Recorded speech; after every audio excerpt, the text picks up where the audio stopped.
I'm Fiera Luda, and I play games on the internet. If you're new here, thanks for stopping by, and if you've been here before, welcome back.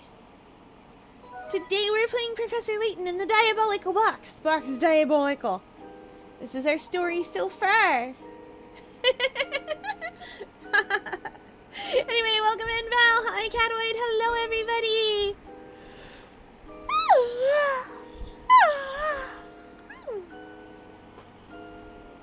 We are all eepity beepity here, but that's okay. We got riddles to solve.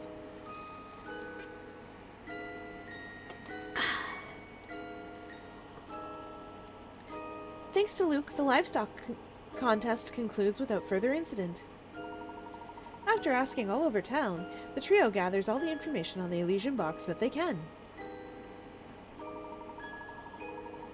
With little time left until the train departs, Layton, Luke, and Flora set out for the train station. Except first we have to explore the entirety of the town and ask it for puzzles. She's a puzzle! Oops. Oh dear, I forgot to get apples for supper. That reminds me of a puzzle. Johnny and Thomas are each carrying some apples. If Johnny gave Thomas one apple, the two men would each have the same number of apples. Conversely, if Thomas gave Johnny 2 apples, Johnny would have 3 times the number of apples that Thomas would have. So, just how many apples is each of the men holding? Wait, hold on. Johnny and Thomas are each... Give me the memo. Johnny and Thomas are each carrying apples. If Johnny gave Thomas 1 apple, the 2 men would have the same number of apples. I think Johnny is holding 3 apples. Because look, if Johnny's got 3 apples, these are not apples, just... Johnny's got 3 apples. And Thomas have 1 apples. And Thomas gives Johnny... Oh, no, wait. I lied. Can't be like that. Johnny gave out... Okay, we have to have more than 1 apple in somebody's hand. If Thomas gave Johnny 2 of his apples, Johnny would have 3 times the number of apples that Thomas would have.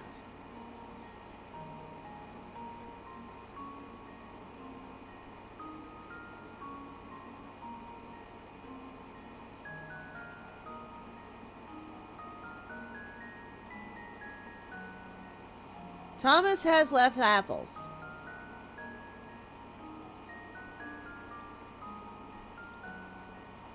Remark that like that. Thomas has less apples to start. Okay. If Johnny gave Thomas 1 apple, the 2 men would each have the same number of apples. Conversely, if Thomas gave Johnny 2 apples, Johnny would have 3 times the number of apples that Thomas has.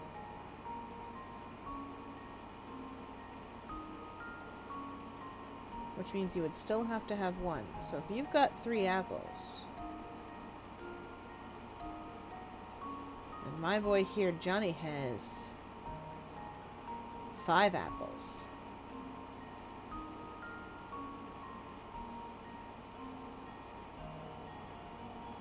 Oh, no, wait, that can't work because, 1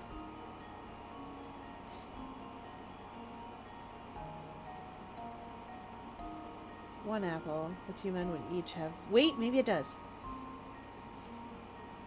The same number of apples. This works for 1 apple. Conversely, if Thomas gave Johnny 2 apples, which would make this, what, 7? 7. Johnny would have 3 times the number of apples that Thomas would have. Ah! Wait a minute.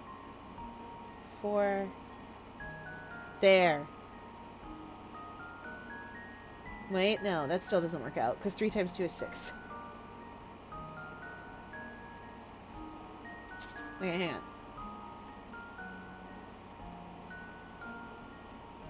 Thomas has less apples than Johnny. If Thomas gave Johnny 2 apples, Johnny would have 3 times the number of apples that Thomas would have.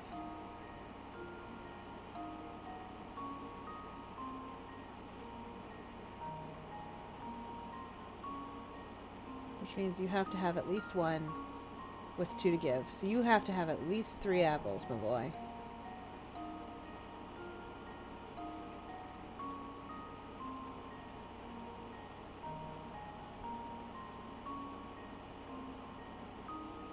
Okay, that's 5 apples. But that makes 7, and 7's not divisible by 3 anyway.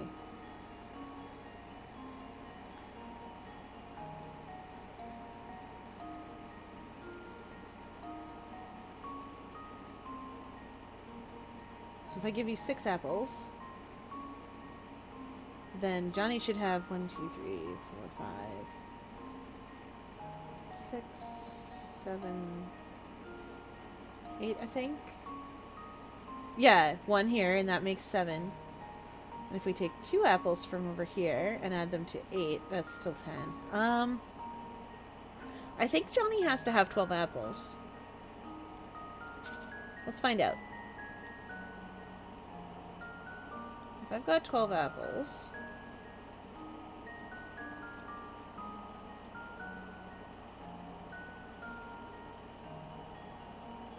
I know I'm wasting my time drawing them all out, chat, but you've got to understand. Get 12 apples here.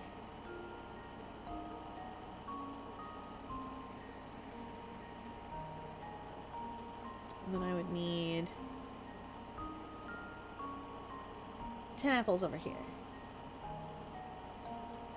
It's this 3 times business that's throwing me.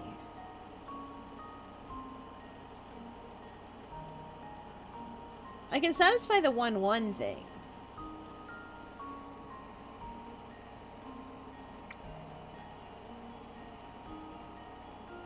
There we go.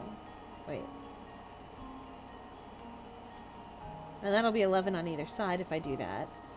But then 2 apples from here over here makes 12. But this is still 1, 2, 3, 4, 5, 6, 7, 8, 9, 10. That's not right. Those numbers are too big.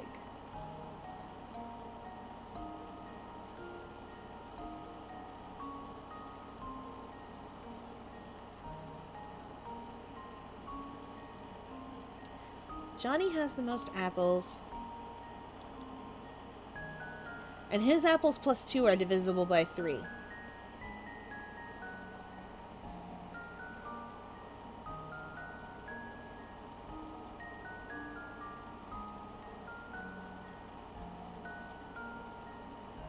Oh no, wait, it can't be. I'm being silly. 2.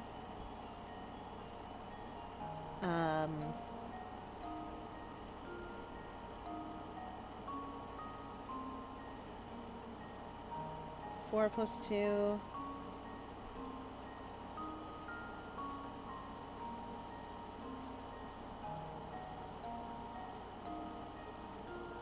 And I guess I could try with 7 plus 2.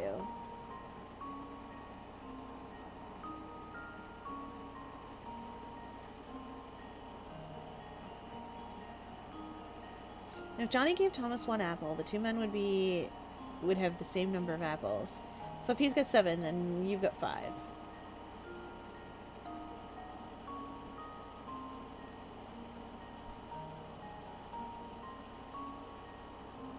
If he's got 7, you've got 5. I hand 2 over. Yeah, actually, I think that works. If you've got 7 apples...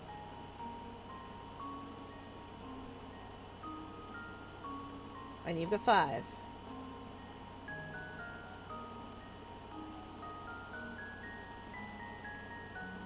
If he gives me 1, we have the same number at 6.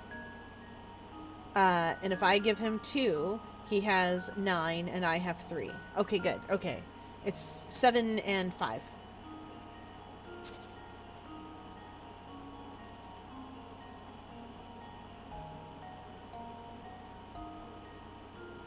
Johnny has the most apples, and therefore 7. You've got 7. You've got 5.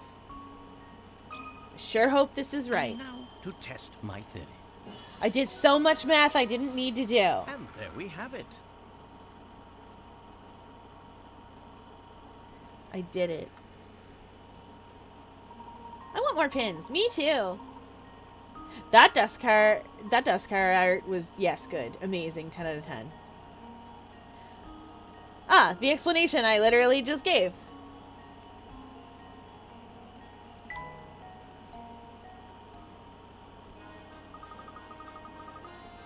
Oh, that's the answer, all right. So where will you be heading next, Professor Layton? Once our train is in working order, we'll move on to the next town. Oh, then I expect you'll run into the young mistress. She's leaving on the Momentary Express today. Should you bump into her, do say hello. Oh, and remember, please keep Miss Cadia's trip a secret from the master.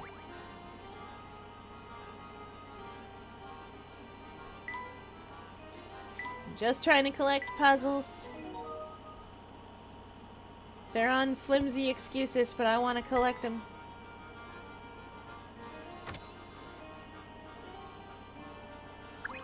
I already talked to you. You were a puzzle.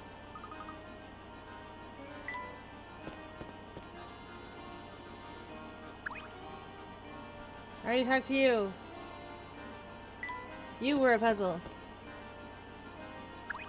I already talked to you too.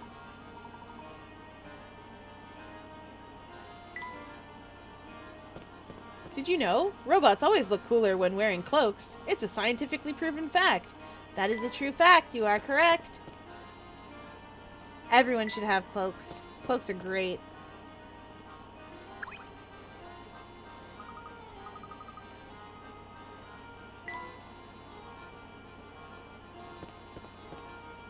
Are there any secret puzzles over here? No, we did that puzzle already. Nope, you're not a puzzle either.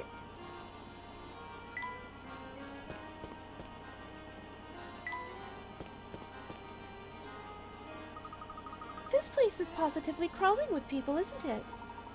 Careful, Flora. If you don't watch where you're going, you're likely to run right into someone. Oops, sorry. This is all so new to me that I forgot to pay attention to where I was walking.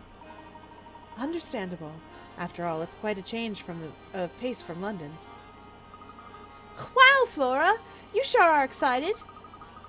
Just don't stand around gawking for too long, or we might accidentally leave you behind. Luke?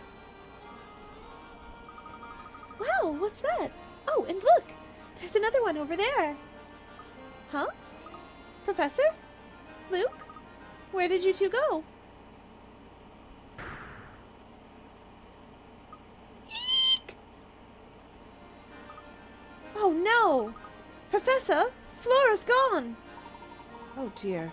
We must have gotten separated in the crowd back there. Let's retrace our steps. Oh, it's going to be awfully hard to find her with all these people about. Now, where could that girl have gone off to? Phew! Flora! Where did you run off to? Sorry, there were so many people that I must have lost you. I turned to look at something, and before I knew it, you two were gone. Well, I'm relieved you found your way back to us. With so many people around, who knows what we might have when we might have found you again. I'll be more careful from now on. I promise. Hey, you know, I caught wind of something very interesting when I was wandering around back there. Oh? What did you hear? That a man named Rami was asking around after the Elysian box. If we can track him down, maybe he can tell us something we don't know. I heard from one person that he's been wandering around near the station. That is interesting news. Let's head to the station and see if we can find Rami. Way to go, Flora! That's some top-notch intelligence you've gathered out there. Aw, it was nothing. The Professor, Luke, and Flora decide to look for Rami and talk with him.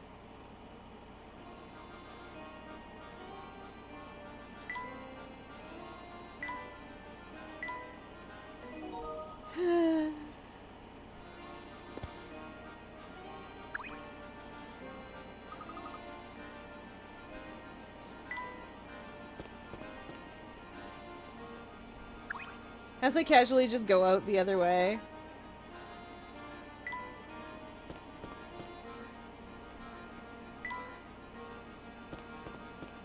Don't remember what was this way. Oh!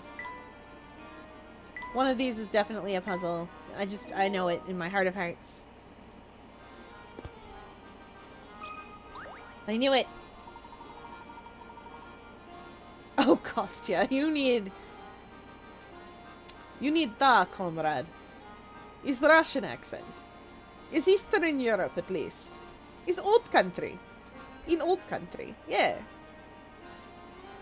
I must admit, I was skeptical at first, but you really know how to communicate with those cows. Everyone been busting their buns to get Dropstone ready for today's festivities. Thank goodness you saved today. It would have been a mess if that spat back there ruined the celebration. Yep, everyone's been working like crazy. Sees that flag over there? Made yesterday. I helped put it up. And while I worked, I thought up a puzzle. You want to hear it, right? Yes. Painting the flag. Painting the roses red. Painting the roses red. Oh, pardon me, but Mr. 3, why must you paint them red?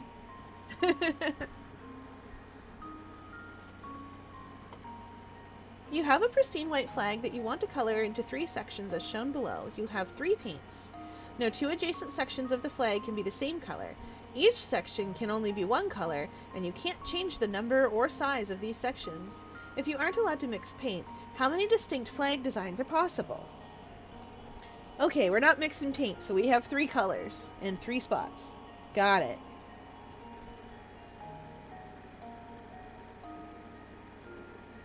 Oh, but we can color it 1, 2, 1, 2. We can color it ABA. There's no rule that says we can't. This is like that clock puzzle all over again. Okay. So. We can color it ABAB.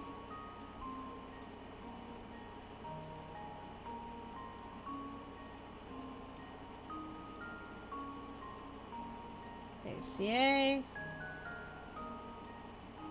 36.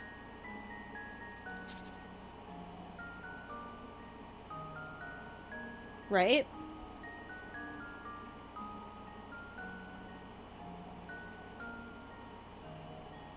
You don't have to paint a section. You can leave it white. Oh my gosh. You're right. We have 4 colors here.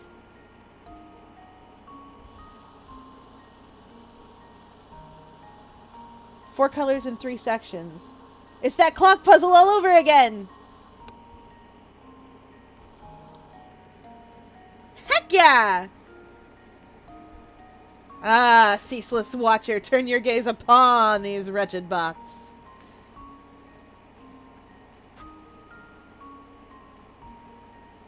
Yeah, because you can paint this A, and leave this white. Okay, we'll go with it. This is why I keep Chad around. Just leave it to me. Piece of cake. Oh, and look at that. I'm right. Sharp thinking. Clock puzzle 2. Sharp thinking. Once you incorporate the white color of the unpainted flag into your design, you actually have 4 colors you can work with. If you assign a color to the left third of the flag and then list all designs possible, you get a total of 9 variations. Multiply the number by 4, which represents the number of colors at your disposal, to get the answer, 36 variations. I would have just written them out.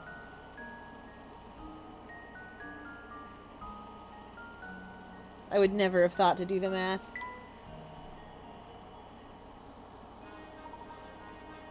Pretty good, right? I may be getting older, but I can still cook up a mean puzzle.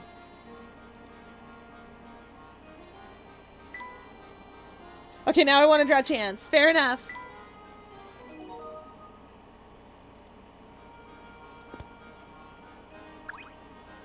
Nope, Mailman's got nothing new for me.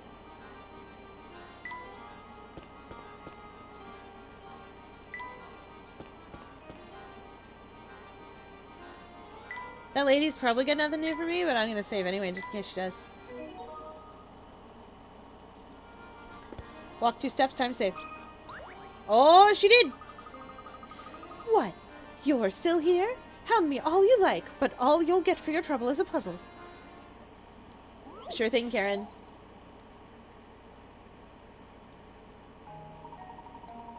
Ooh, I know what this one is. In a far-off country, there's a king whose favorite pastime is showing off the latest possessions he's collected. The subjects of his kingdom are forbidden to purchase items the king has acquired for a month or so. Only once he's tired of his new purchase can the common folk finally buy that item for themselves. However, the other day the king bought a new item that had him all but commanding his subjects to buy one of the same item as soon as possible.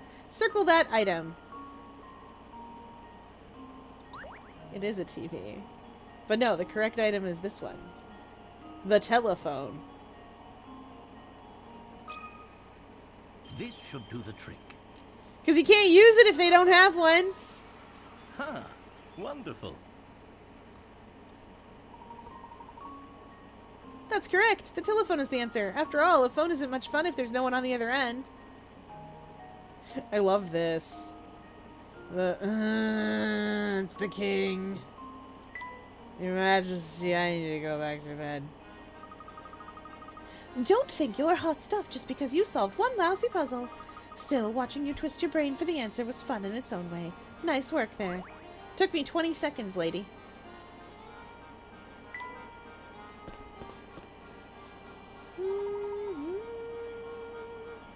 Oh, Mr. Layton, do you have a moment? Certainly. How may I be of assistance? It seems you've done a great deal of investigating today. Tell me, during the course of your inquiries, you didn't hear anything about my daughter, did you? Your daughter, sir? Yes, Katia. You see, she hardly ever comes home since her grandmother Sophia passed away. Sophia and my daughter were very close, and Sophia's death came as a great shock to Katia. If you should see her, would you please tell her that her father wishes she'd come home? If a fine gentleman such as yourself delivers the message, she might just listen. Unfortunately, our train is leaving soon, so I may not be able to be much help at all. Katia is our only child. She means everything to me, and I'd be forever in your debt if you could help me. Oh, I wonder what this Katia lady is all about. Your guess is as good as mine. But judging by her family and breeding, I'd suggest she's both beautiful and refined. I know what that means. But it sounds like you're talking about a cat. Professor, get a hold of yourself. Luke also! Luke is here too, calling him out. But Professor,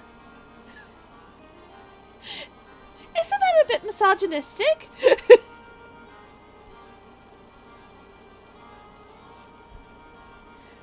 Luke, my boy, you're correct. Turnabout is fair play.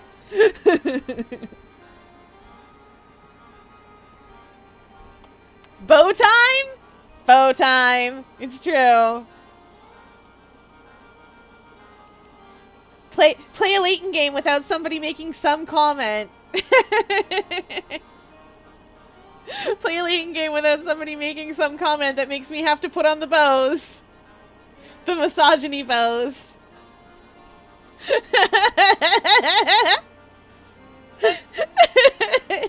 Challenge level impossible. Chat, you know what we need to do? I just need to put on more bows. I can't get away from them. I shouldn't take them off for Layton days. I just gotta put on more bows. Every time somebody says something questionable, bows. We need a third ribbon.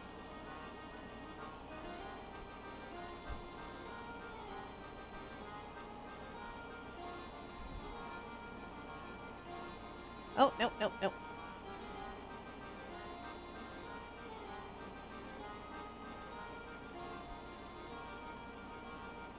A third ribbon! Beautiful. The misogyny pose continue. I'm gonna get covered in ribbons. That's the plan now.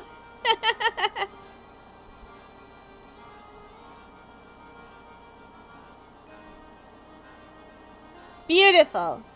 I will become covered in ribbons. I'm gonna get ribbons in my mouth. If this keeps up. Wait, I got a better place for this ribbon. Hang on, I gotta hold it in my hand. I don't have a hand, but I'm gonna hold it here. Yes, perfect. Okay, okay. The misogyny ribbons continue.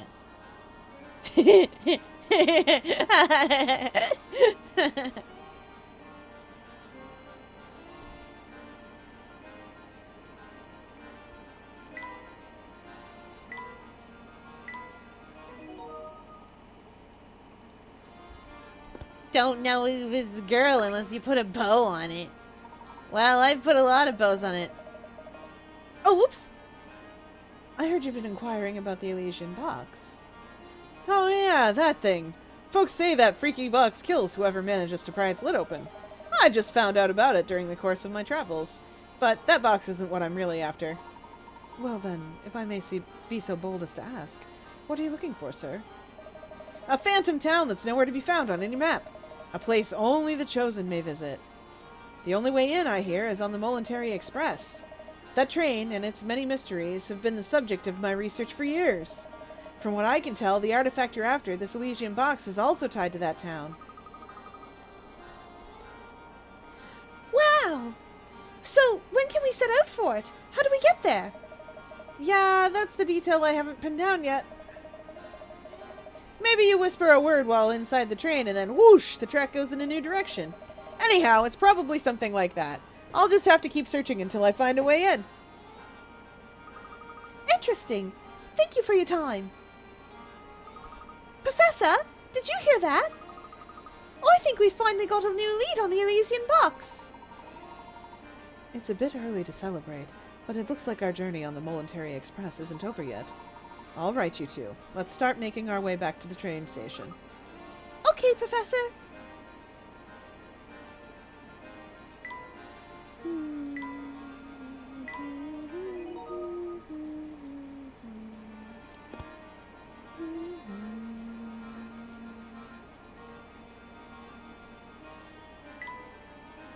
Here's hoping I found all the puzzles.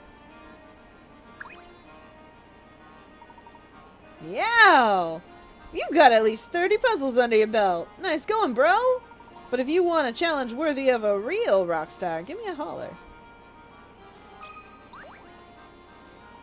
How's that festival treating you dudes? Pretty righteous, huh? This train isn't ready to move quite yet, so while you're waiting, I'll lay this sweet puzzle on ya.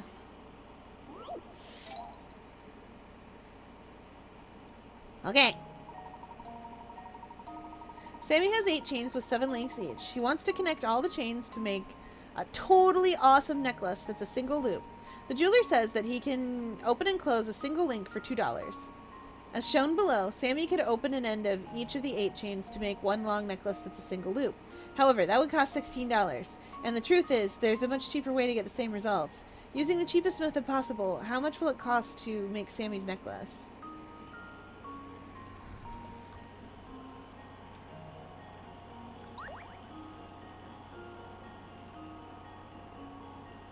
Hold up. Couldn't you just open these?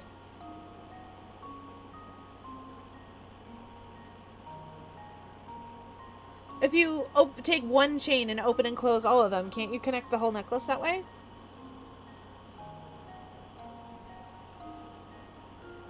Alternatively...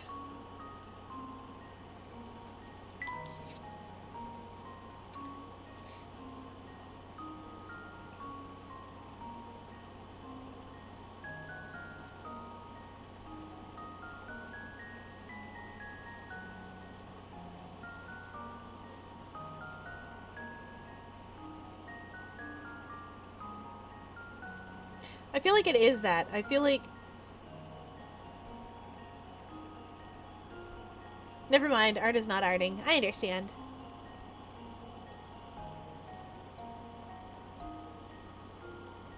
You did a bunch! You did do 2 drawings today, it's true. 1, 2, 3, 4, 5, 6, 7. I feel like $12 or $14 is the answer, and I think it's 14. Because if you open all 7 of these, then you can hook them in here, connect a chain link, hook, chain, hook, chain, hook, chain.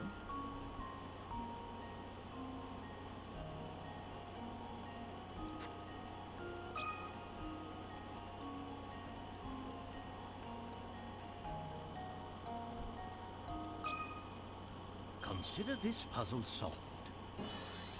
I'm so good at this. A true gentleman It's almost like I leaves do no crafts puzzle unsolved. regularly. Score! Take one of Sammy's 7-link chains, break each link apart, and use them to connect the remaining small chains together. You can see the method illustrated here. Oh, here. If Sammy uses this method, he can get the necklace of his dreams for only $14. And a lot more soldering. Well, maybe less. The Momentary Express is back in business, baby. Get ready to ride, folks. Hey, you guys better hurry back to your seats, because this train is ready to rock. Oh, I still somehow managed to miss puzzles.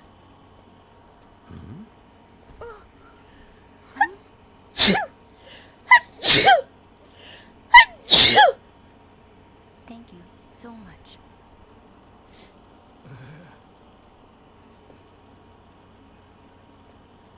Thank you.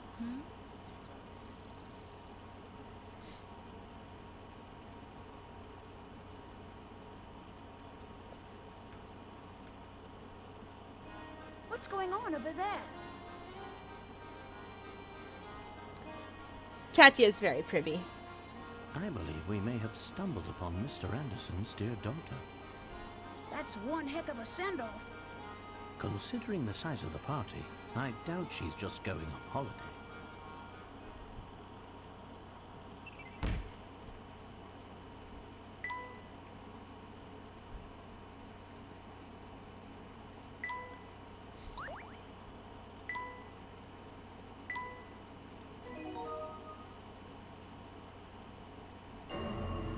A diverging path.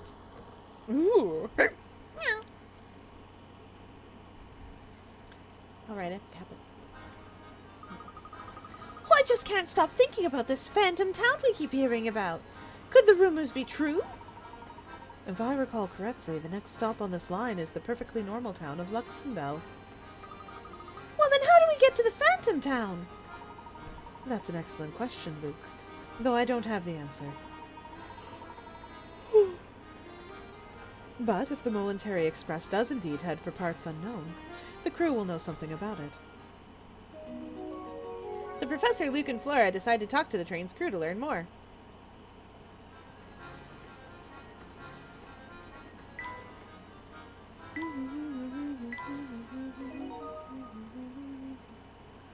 Let's see if there's new puzzles in Layton's room.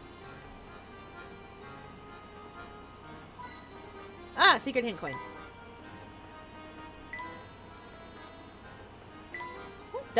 What does the professor keep in his trunk? The answer is yes.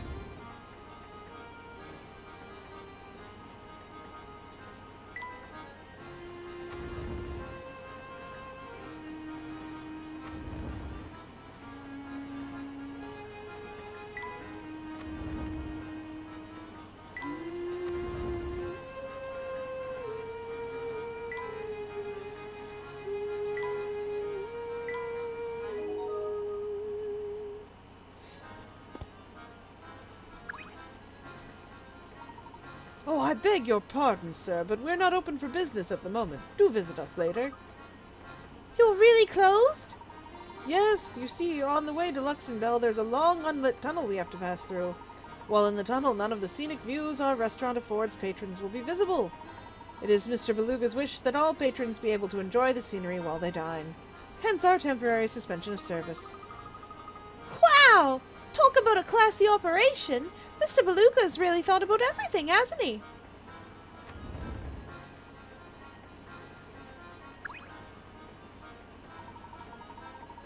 How's my little guy doing? I knew it'd be tough without him around, but I didn't realize how lonely I'd get. Is he happy? Don't you worry, he's doing great. He'll be as fit as a fiddle before you know it. That's real good to hear. Don't you let me down, okay? I'm actually about to close up the kitchen and take a break until we get to Luxembourg. Most of the train shuts down for this leg of the trip, so you might as well go rest in your room.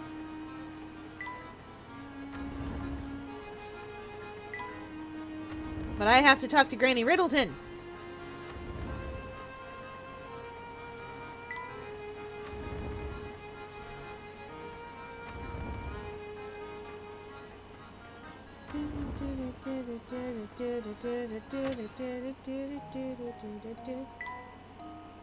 World's best golfer.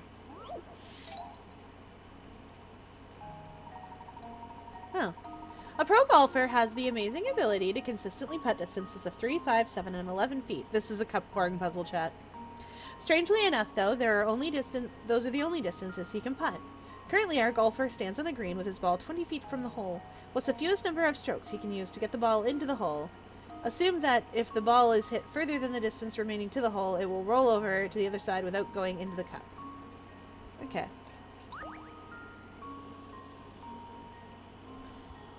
Well, he could hypothetically hit the ball 4 times.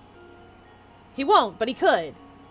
Hypothetically hit the ball 4 times for several different setups. But there's less than that he can do. You see, 11.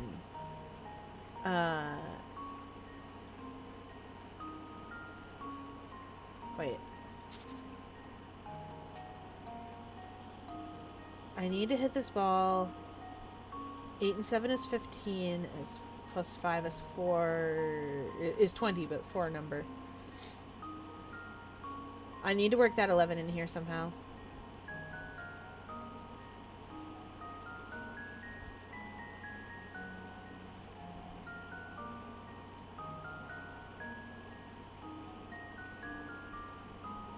Oh wait, it's 9. I'm silly.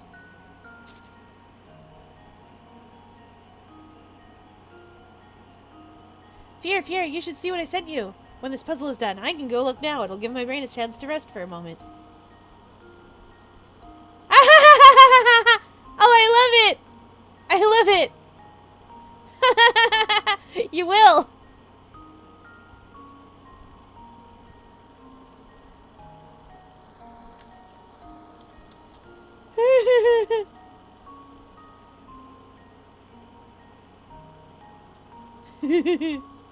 I'm gonna show chat.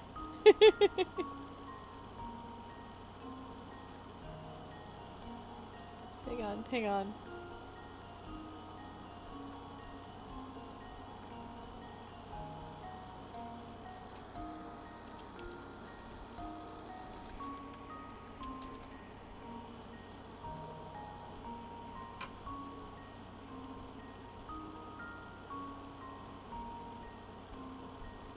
Where'd it go?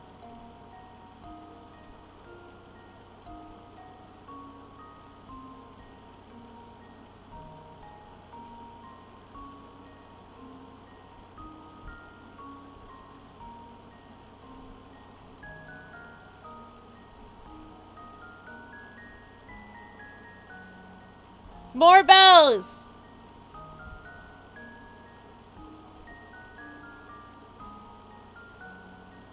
Perfect! I really love when Morbius started morbing all over the place. More bows! Don't you lie to me about your bows. I love them both for different reasons. I love them all! Chat makes me the funnest things. We're never getting rid of Al's bows. We're never getting rid of Cat's bows either.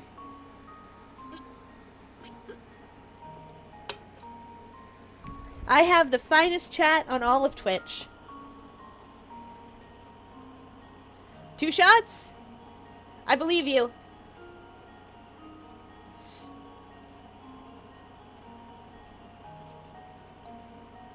Wait, no, if it rolls past though.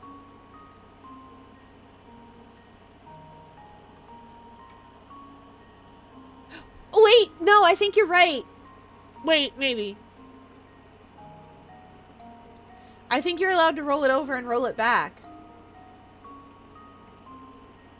I'll trust you.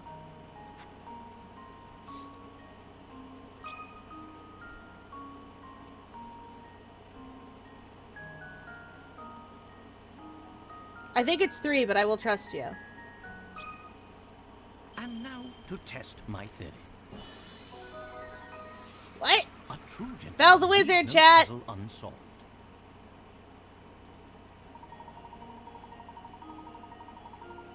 Good job.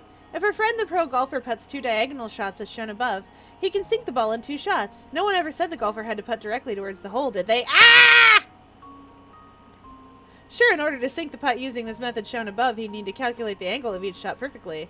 But that's probably why he's a pro. Nyarg! Val is correct! Yes! Yes, good work! This is why I keep chat around. No, don't stop. This is amazing. You're doing great.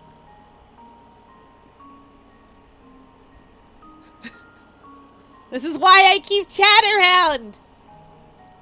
My mod is the best mod. 10th brain. I have 10 brain now. 10 brain.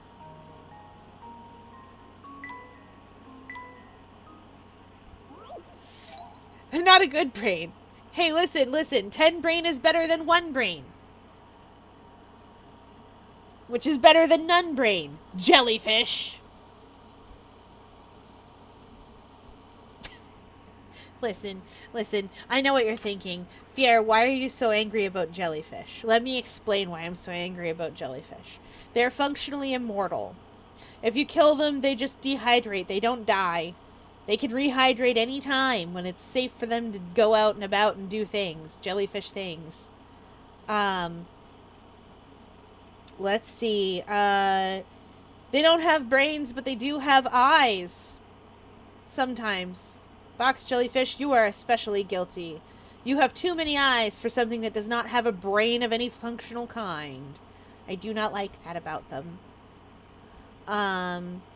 And also, they're bigger than me and can consume me. And I don't like to be eaten, chat. I don't like to be eaten. Terrible. I don't think you'd like to be eaten either.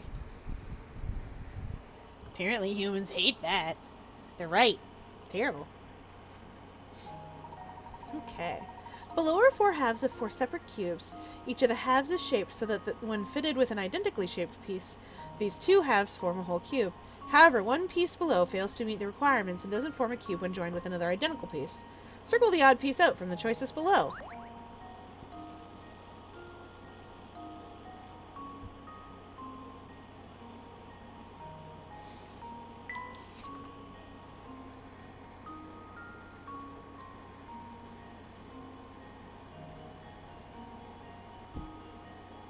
I think D is fine.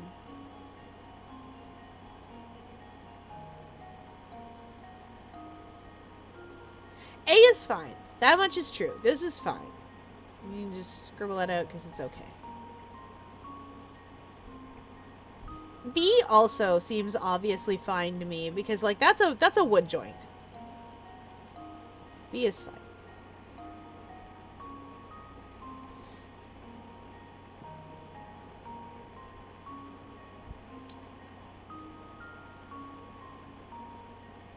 D is also a wood joint if it's cut correctly. That's an interlocking joint if it's cut correctly. I feel like it's C. Like, I feel like I can't find a configuration that C fits together in.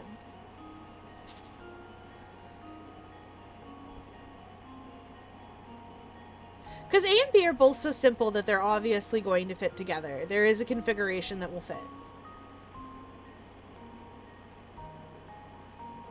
And these 2 things are the same size. And like I said, this is a real wood joint. If it is cut correctly, it is anyway. That's a matter of if it is cut correctly. And it has to be identical. Oh wait, duh, I can just draw a shape.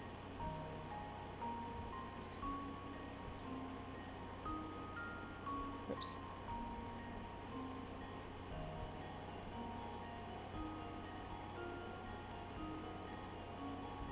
It doesn't have to be perfect.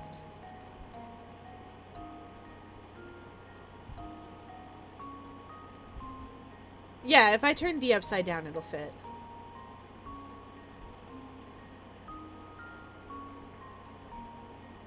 Yeah. What about C? I'm not sure how to explain and understand C. But I think this piece is cut wrong for it to fit. Like, it looks like it should be cut right, but it's not.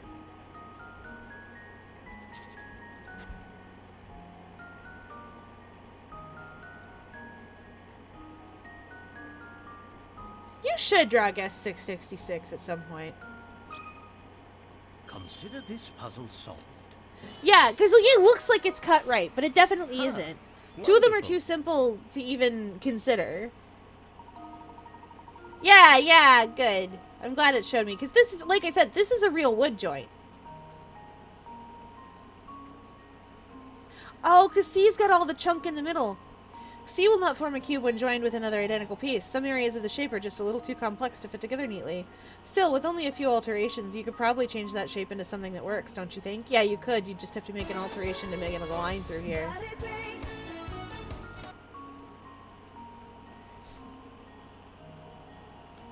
But yeah, these are real joins. These are real wood joins. I know a very small amount about carpentry. Because I thought it was fun to make things out of wood. Which is how I learned dovetail joints. It's how I learned this kind of interlocking joint. And this is a corner join, I think. And I forget what this one is called. But it is one. I want to call it a slide join, but that's not right. Anyway, those are all real wood joints, whether I remember the name for them or not. We hydrate his chat demands.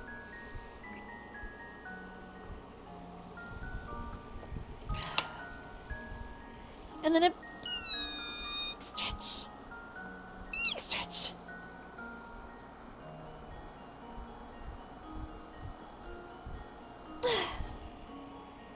And then for body break, we're gonna do a little bit of wiggling. We're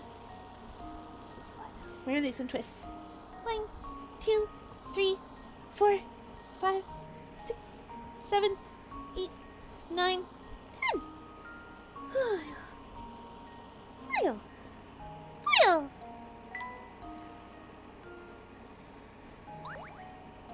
They should let me voice Kirby. I got wheel for days.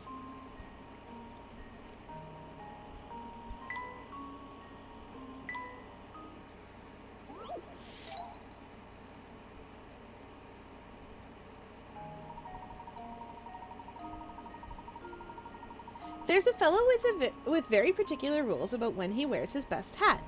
When it's sunny, he always wears his hat. Yay! When it's rainy, he doesn't wear his hat. When it's cloudy, he doesn't wear his hat unless it's been cloudy for 2 days in a row, in which case he wears his hat on the second of these days. Okay. Below is a chart of when this man wore his hat over the course of 1 week. Use the panels to fill the weather in for each day, keeping in mind that it doesn't rain on cloudy days. Okay.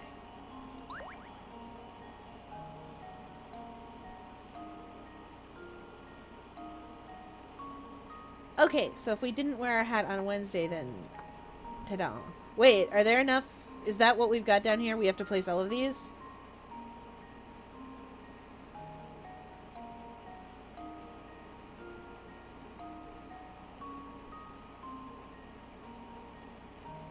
Interesting.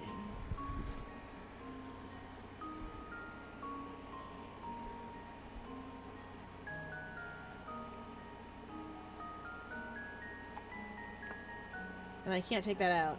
Okay.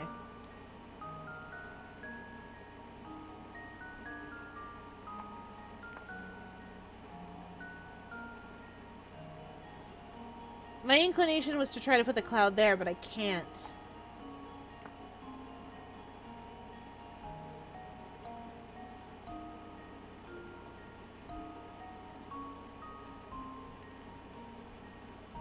Keeping in mind that it doesn't rain on cloudy days. Okay.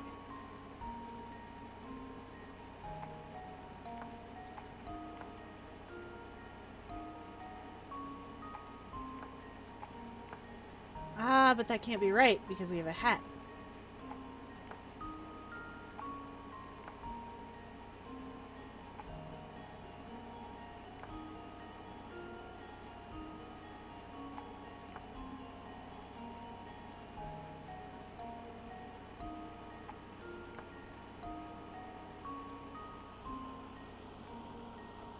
Hmm.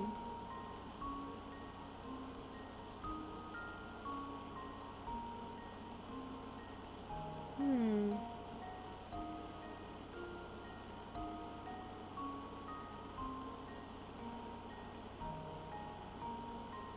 But we can't... It doesn't rain on cloudy days, so we can't put... But it can still be cloudy on rainy days, right? Like, Yeah, I'm good for it.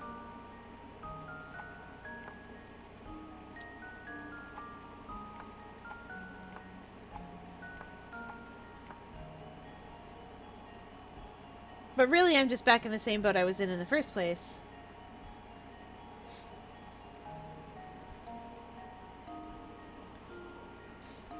Oh, yeah, I have no idea. Wait, yes I do. Clock just sorted it out with winter. And everybody was having nightmares.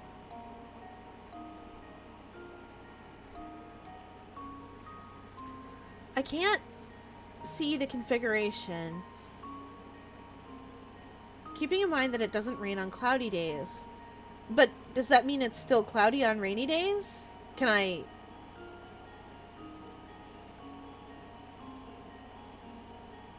Can I take the reverse of that?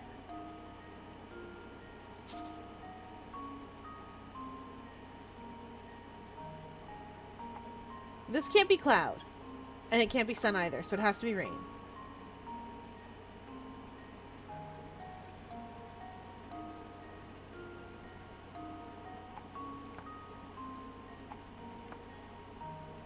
This can't be cloud. So it has to be sun. Oh! Wait, no. Darn it.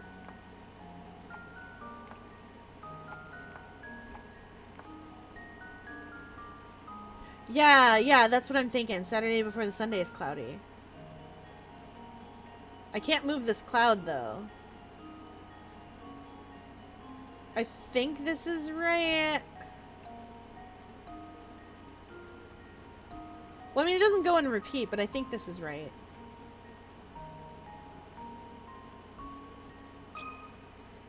This should do the trick. Nope. Well, I suppose you can't win them all. That's fine, Leighton. We're gonna look at the hints. Start by placing a rainy day tile on each tile where a friend didn't wear a hat. Okay, yeah, we did that. Once you put down the rainy day tiles as described in hint 1, you may notice that there are no more places left for your cloudy tile. You could put it down on one of the days with a hat if that day was the second day in a row of cloudy weather, but no 2 days of the week shown appear to have been cloudy.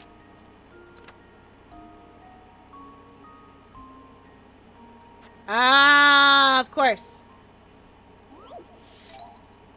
Yeah, you're right. This is a cloudy day.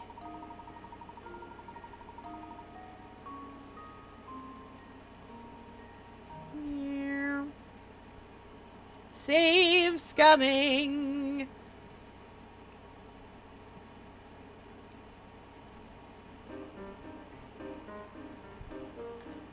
Save scumming, my beloved.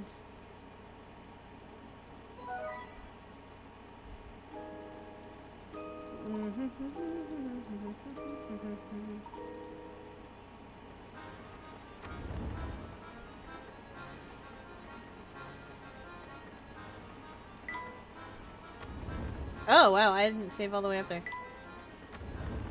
Oh, does this mean I have to do that one puzzle again? Oops. It surely does. Yeah, it does.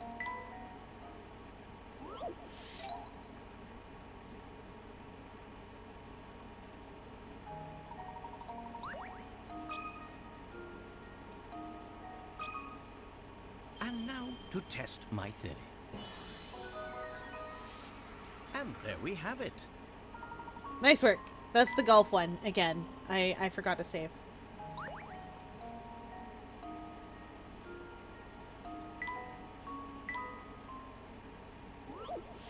I just straight up forgot to save after these. I usually save after every puzzle.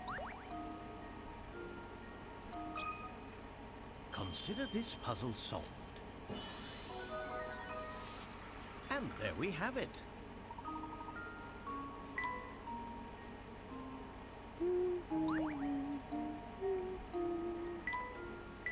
So Chad, I used to play Professor Layton before going to bed because it has such chill music.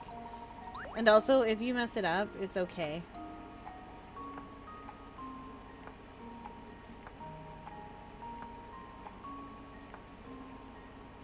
Fear, if I was a cookie, what cookie would I be? Like, CRK cookie, not actual cookies. Oh, okay. To be fair, I was going to say sugar cookie either way. I don't know what sugar cookie's like in CRK, but I was going to say sugar cookie. Because I'm sweet? No. I mean, you are, and that's certainly part of it. Let me explain sugar cookies, because I think this bears explanation. Sugar cookies, for all that they appear to be very, very simple, are in fact way more complicated than you think they are. Especially the recipe I use, which calls for cream of tartar and a bunch of other things. Sugar cookies require a lot of work to get right, too. If you mess it up, you are not going to have a good time. You're just going to have either a messed up shortbread that you didn't do right, or you're going to have, like, effectively chocolate chip cookie batter, but that's not what you want for a sugar cookie. This should do the trick. So, sugar cookies are a little bit complicated. Wonderful. They're a little bit difficult to work with. When they come out right, they are amazing. But if you don't put the work in, you're not going to have a good sugar cookie, and you're not going to have a good time. Both, neither you nor the cookie. So you got to put the work in. That's all. Okay, but what about CRK cookies?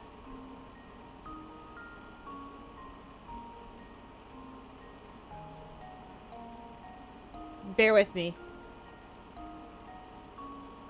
And also keep in mind I stopped playing sometime during the Crumb Republic.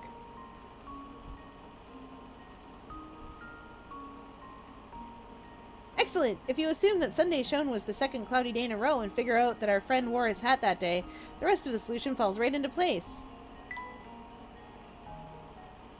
Let's see.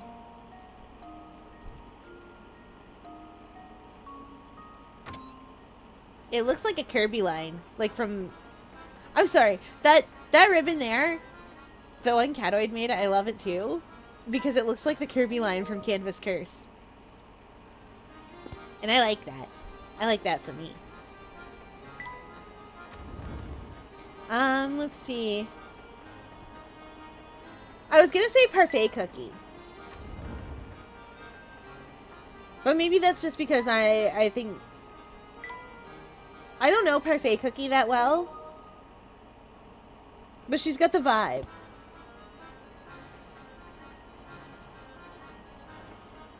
It was that, or... Well, that's the thing about Parfait Cookie. She doesn't seem as extroverted as I think people think she is. She's performative. She performs well, but, like...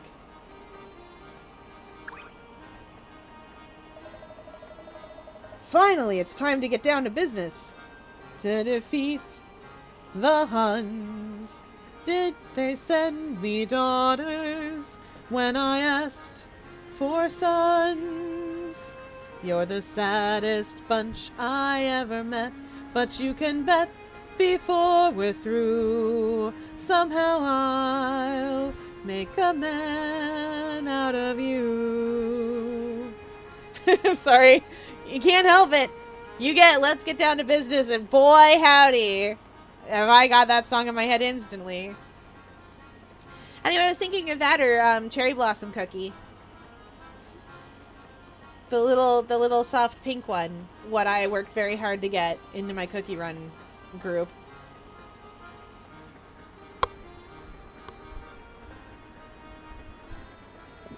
Cherry blossom cookie to my cherry bomb cookie!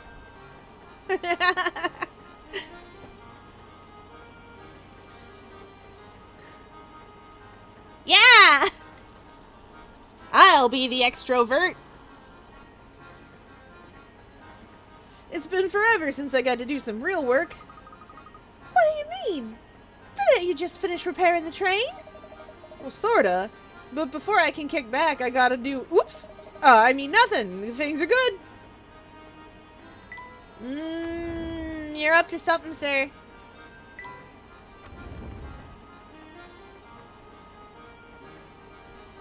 Who is this kid? A puzzle for sure. If I had to pick for myself, it'd be either... I don't know what ESC is. Pavlova, pure vanilla, or shadow milk. Oh, that makes sense.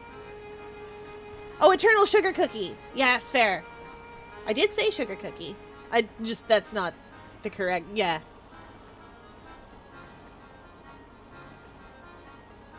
Yes! The fancy pink one. I do love Pavlova cookie. The dessert is delicious is what I'm trying to get at. I don't think it's a cookie, but it is tasty. It's a meringue. Alright, what do you got to tell me? Good day, sir. The name's Conrad. I'm a student from the village of Dropstone. I'm headed to Luxembourg, so for a while at least, it seems we'll be traveling together. Say, have you heard about the long tunnel on the way to Luxembourg? When the train passes through it, every light on board goes dark. Stranger still, once the train nears the tunnel, all access to the deluxe car is cut off. Just imagine the kind of monkey business some passengers get up to under the cover of dark. Oh, something very strange must be going on if they're cutting off all the access to the deluxe suites. Of course. It makes perfect sense. Why didn't I see it before? Luke, I think we've figured things out. Quick, you two, to the deluxe suites. Right behind you! The professor, Luke, and Flora decide to visit the deluxe car.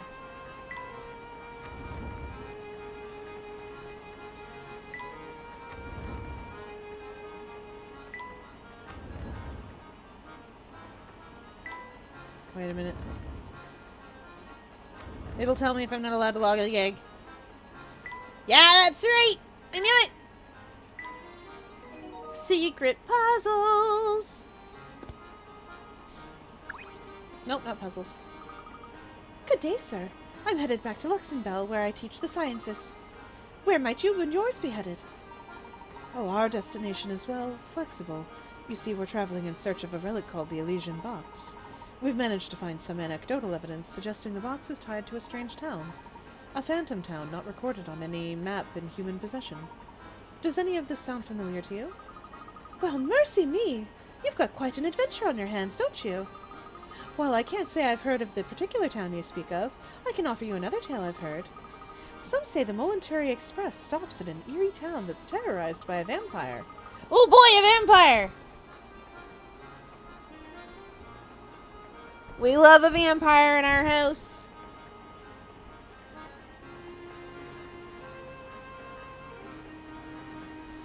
Pure vanilla is obvious. Healer who cares way too much. That's fair. I will say, I would not peg you as pure vanilla. Because, at least from what I understand, especially with the Shadow Milk plot, there's a lot more going on in there. Yeah,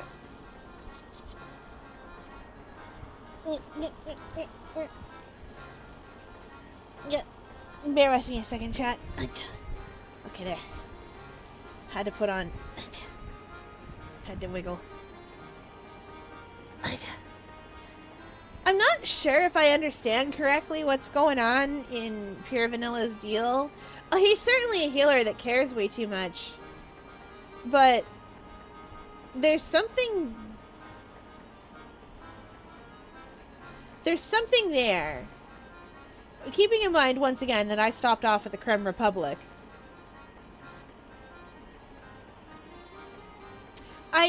I get the vibe from Pure Vanilla that the problem that he ran into was deontology. Chad, I've explained to you what deontology is before, right? It's where if an action is immoral, it's always immoral. Where an action, or if an action is moral, it's always moral. So in order to be moral, you can never do certain actions because they're always immoral. Like, deontologically, you should never lie. Deontology is hilarious. Deontologically, you should never lie. No matter what. Doesn't matter if you're hiding, like, your best friend in the basement and monsters come in and wish to eat their face. If they ask, is your best friend in the basement? You can't lie. That's how deontology works and where it falls apart. And I feel like the problem with pure vanilla is a deontological view of the world.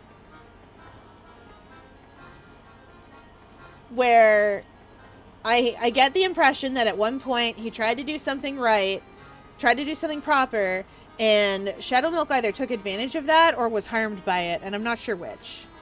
Because I'm not sure what's going on with those, with the ancient ingredients.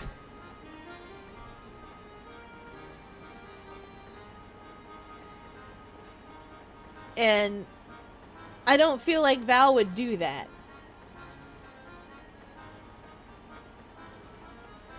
I feel like you understand how nuance works.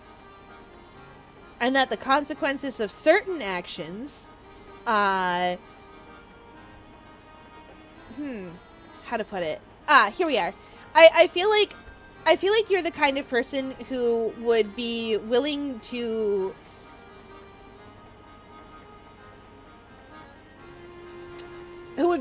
lie about it. Oh yeah, I see the others. I feel like you're the kind of person who, if somebody comes to your door and knocks and is like, hey, is your best friend here in the basement where we think that they might be? And they're slavering and licking their lips and like, all chuckling, like, you're probably going to be like, no? No. I don't know what you're talking about. Try a different house, fellas.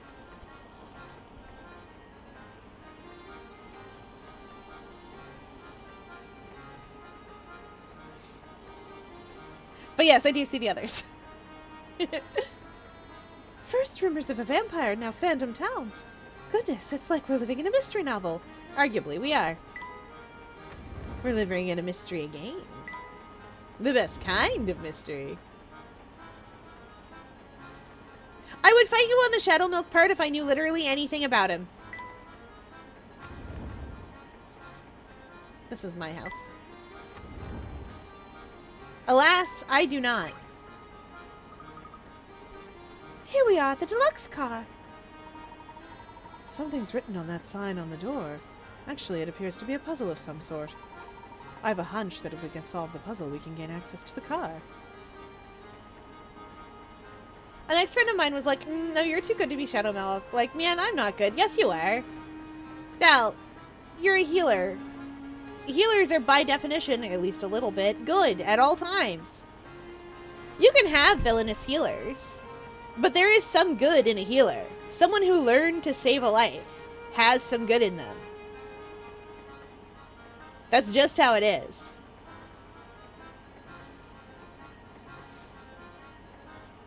Okay, we got ourselves a puzzle. But I'm not a good healer. It doesn't matter.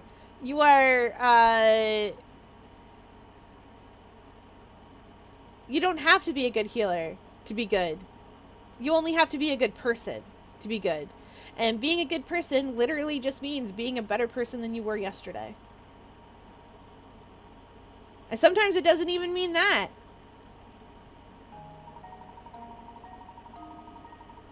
That's for me to judge. You are not a good judge of your own character. I'm not a good person. Leave that for me to judge. I'm an octopus with big opinions. Tiny octopus, big adventure. I don't know the song lyric. Wah! Okay, in order to pass through the door, Luke and Leighton must arrange these symbols according to the following rules. The star must be next to the moon. The X must be second from the top. The circle must be somewhere above the diamond. The moon must be located 2 places below the diamond. Okay. The star must be next to the moon. The X must be second from the top. Done. Okay, X is in the correct position. The star must be next to the moon. Done. The circle must be somewhere above the diamond. Amazing. The moon must be located 2 places below the diamond. 1, 2? Yeah. Amazing. We did it.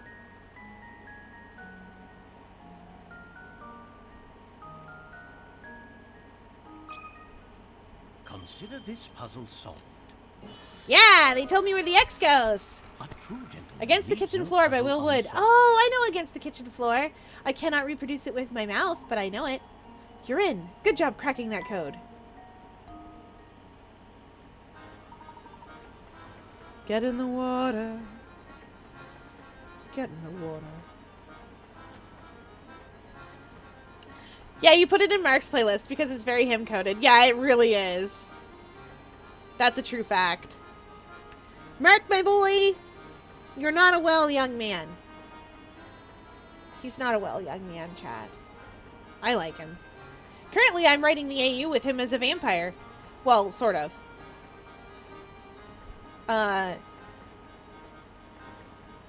Doors open. Hero Complex has a door open to alternate dimensions right now. So I'm taking that moment to write alternate dimension versions of people coming through. It's great.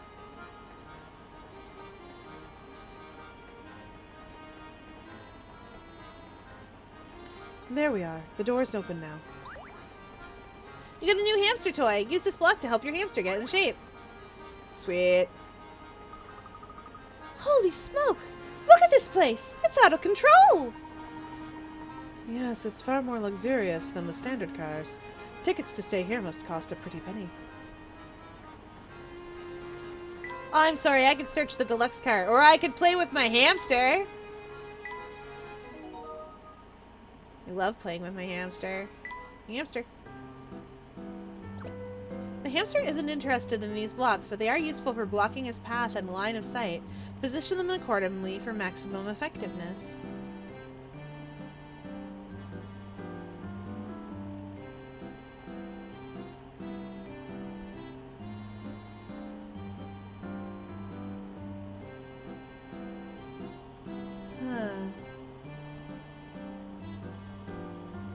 Okay, I need one more thing for him to be interested in.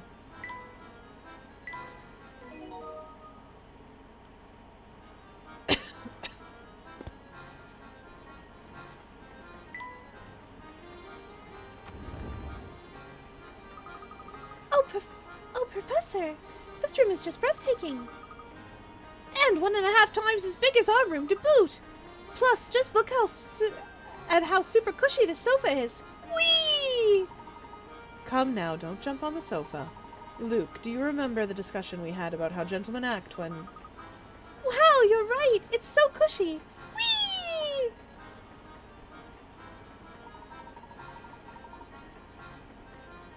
How's everybody feeling? Sorry to bust in on the party, but I'm just here to snazz up the rooms. Let's see, should they go here? Negative, Sammy, that's no good. Hey, you there, smart-looking dude. I mean you, man. Me, good sir? Uncle Beluga, I mean the boss man told me to pretty up the place with some flowers. Can you figure out where I should put these things to make the room smell nice? Of course. It shouldn't be too much trouble to find a spot for flowers as lovely as these.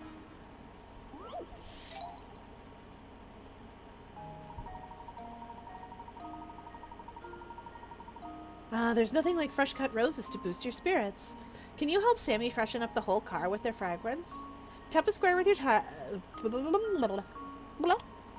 Tap a square with your stylus to place a rose. The fragrance of each rose reaches 2 spaces in all directions, but can't penetrate walls. If the fragrance of 2 or more roses overlaps, the resulting smell will be overpowering, so make sure to keep your roses spaced out. To remove an existing rose, just tap it again. Oh, okay, so it shows me.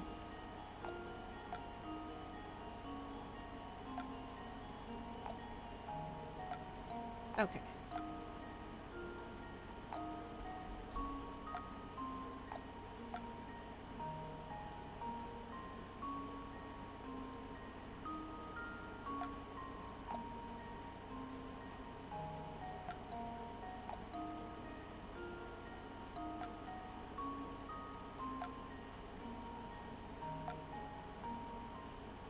we go. Consider this puzzle solved. Oh, it solves it for me. That's nice. I'm also very White Lily coded. I love White Lily Cookie. I was so sad we didn't get White Lily Cookie out of that. I knew, I understood who White Lily Cookie would be. 5 roses were just enough to freshen up the car. Yeah, we did get her eventually. It's just, I understood who she'd be. I just was really upset that that's who she was, you know?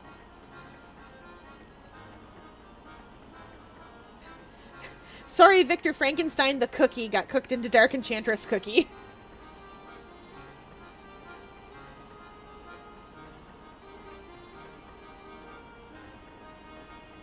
I'm a med school dropout. I'm a med school dropout, Pure Vanilla Cookie. You know that. You went to school with me. She's literally me for real, though. We can agree on this, right? Yeah. There, how's that? Aw, real nice. I'm not crazy, but it makes a statement. I'm just sure it'll jive with the boss man. Well, anyhow, kick back, relax, and enjoy the rest of your ride in the Military Express.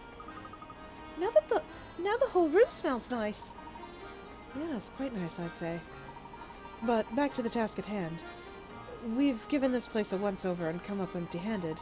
A gentleman can't very well go barging into other people's rooms, so let's go to our room for now. Aw, Professor! Do we have to? It feels like it's gotten so late. Can't we just stay here for now? The Professor, Luke, and Flora decide to return to their quarters once more. We'll see how that goes.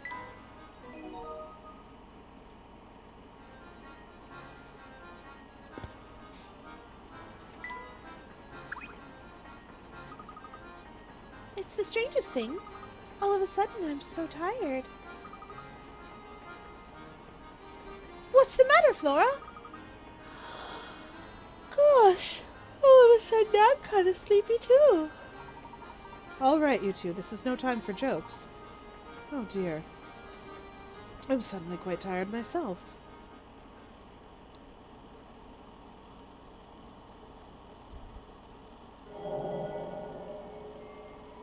And we're all passed out.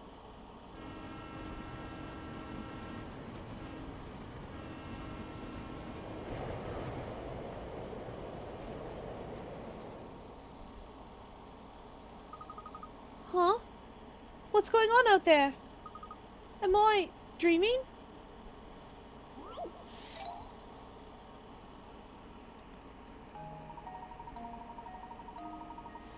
Two trains pass in the darkness of the tunnel. Move them around so that each locomotive ends up with the opposing track while still maintaining the same order of its cars. There's one trick, though. The number 2 cars for both trains must remain on their original track.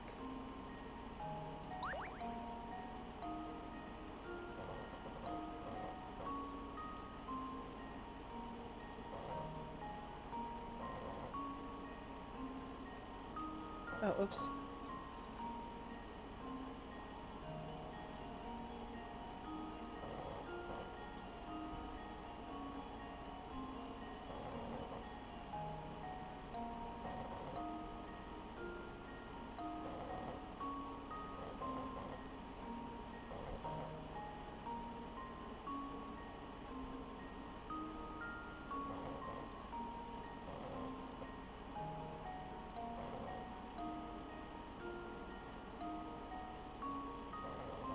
Oops, there we go.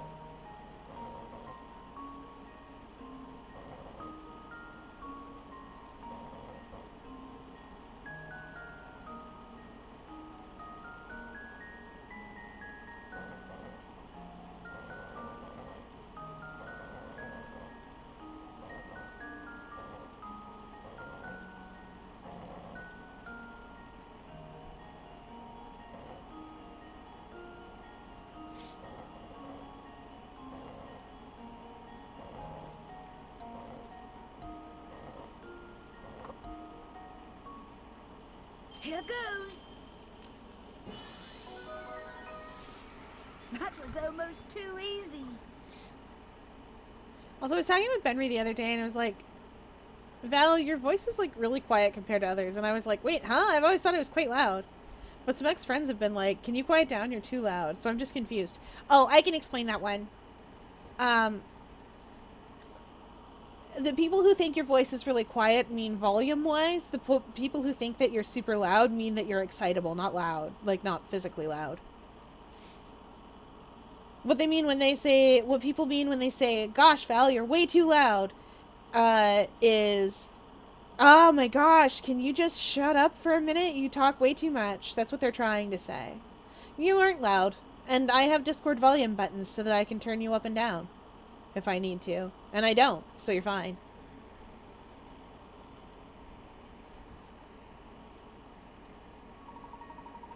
That's right, the two trains speed off into the darkness, each carrying the car number 2 of the other.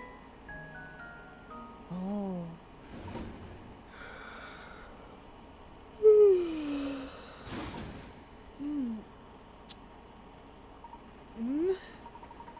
My word, I must have fallen asleep on the couch. How careless of me. Do you know what happened in that tunnel, Luke? Sorry, Professor, but I slept through the whole thing too. And I had the strangest dream. In my dream, part of the Voluntary Express switched tracks while we were in the tunnel. You mean to say that one of the train's cars is now riding different rails?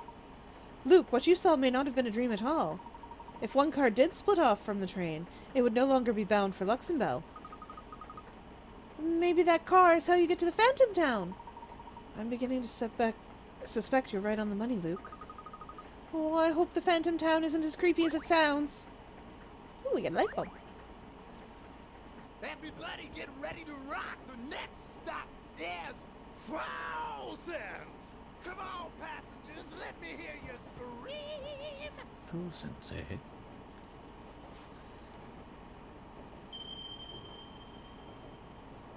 Of course. How could I have missed this?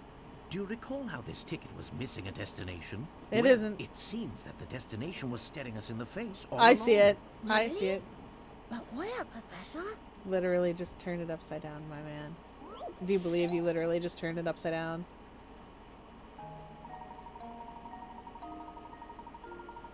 In front of you sits the ticket that Leighton and Luke found with Dr. Schrader. At first glance, the ticket appears to have no destination written on it, but when you look at it just the right way, the ticket discloses its destination, the town of Folsons. The key to spotting the destination is the number that has been cut out of the ticket. What number used to be there? Use the ticket in the instruction booklet to puzzle this one out. Oh yeah, back when games had an instruction booklet.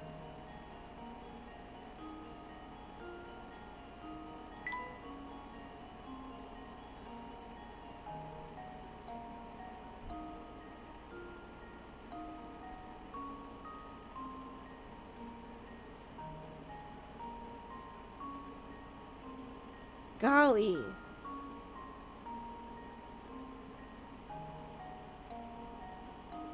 Chat, I'm just gonna look up the instruction booklet for this one.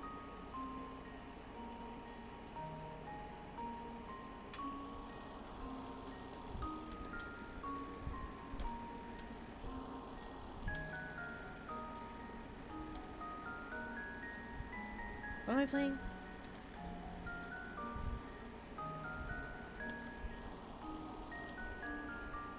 It probably is. I think you're right, because this should be an S.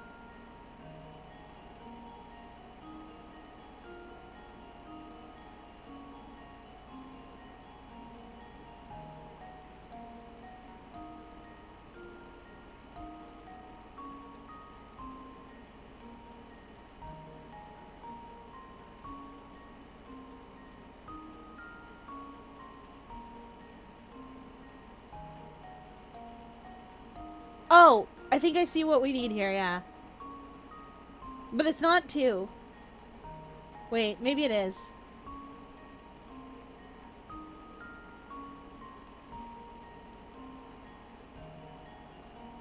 Because it's spelling it, it's doing that thing where it spells out the number.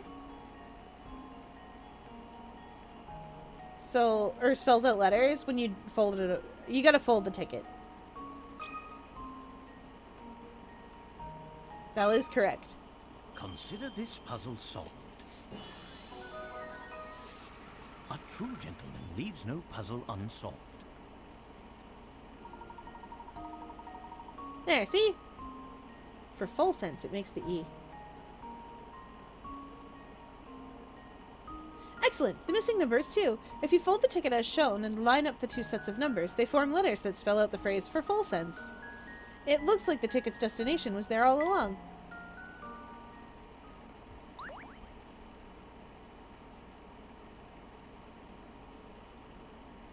I get it. Well, I suppose it means we've almost reached our destination. Yes. Wow. Wow, this is strange. When did it get so dark? What do you mean?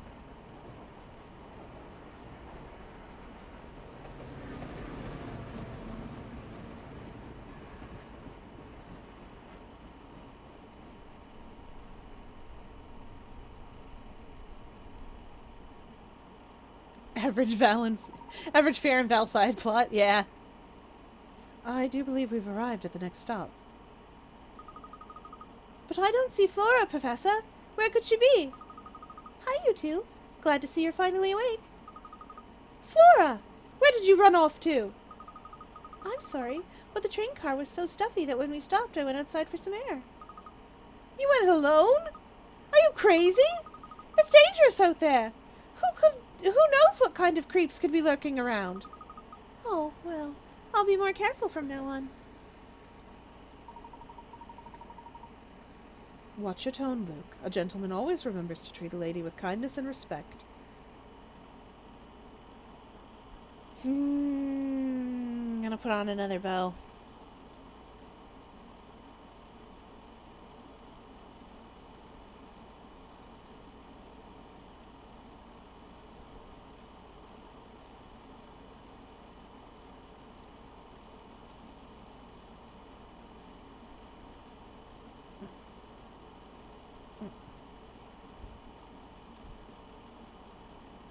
Yeah, that'll do it. No, wait.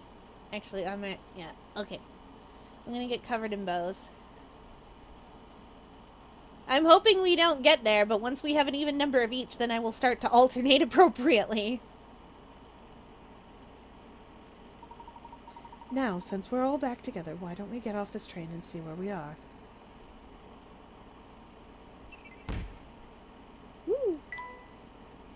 It's for full sense.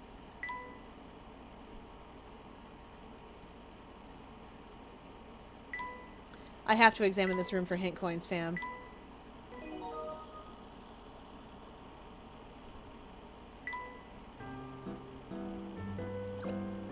When the hamster makes contact with the tiny light bulb, it flashes, causing your hamster friend to dash in the direction he's facing until he runs into something.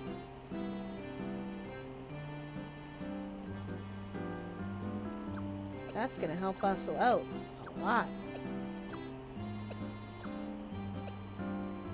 I just need to see how it operates. Oh, come on. I'm tired.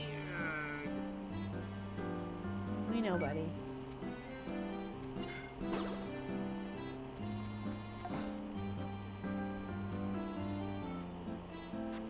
Okay, I got an idea.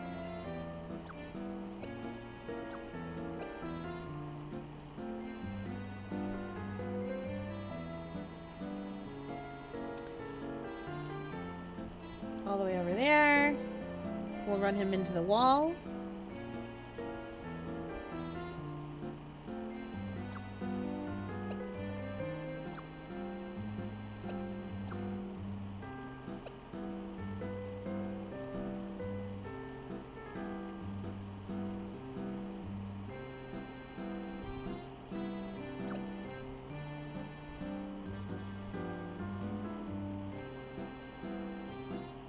Oh wait, I don't technically need a block there.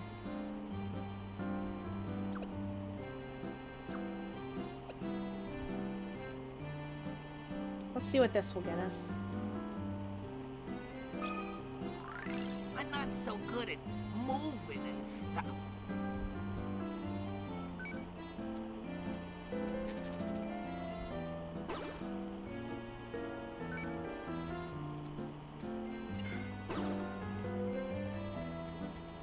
Okay.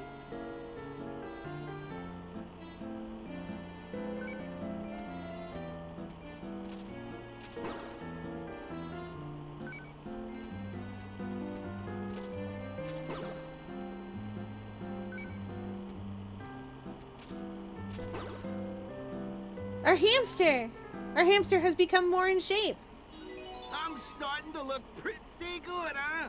Now if you walk 19 steps, his level went from 4 to 3. He's getting better.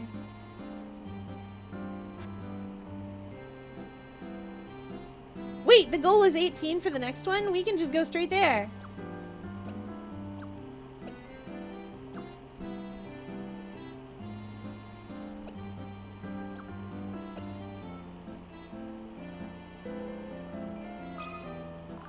Let's walk the same path. Moving and stuff. I walk a lonely road, the only one that I have ever known. Don't know where it goes.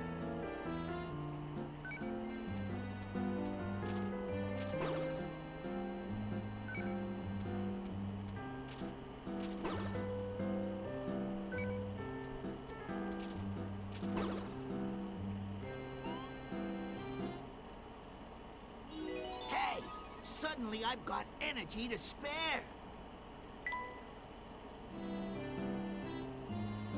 3 to 2. Oh, the next goal is 24 though. We don't actually have enough things for, maybe we do actually.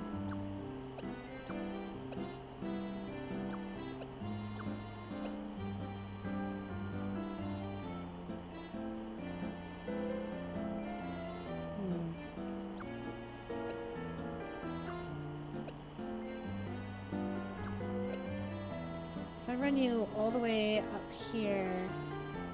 No, I need you to go that way. There's literally 0 point in putting the light bulb there.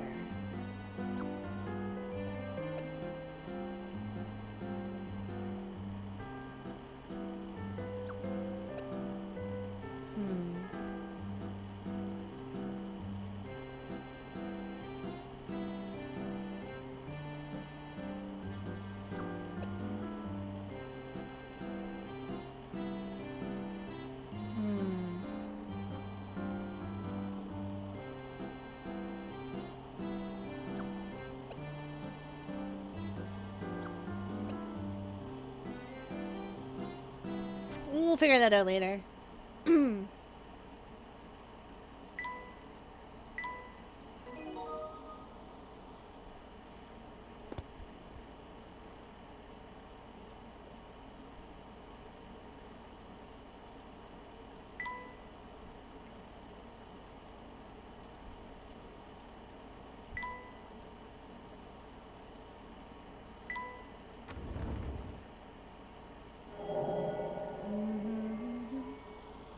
Ooh, that's a building.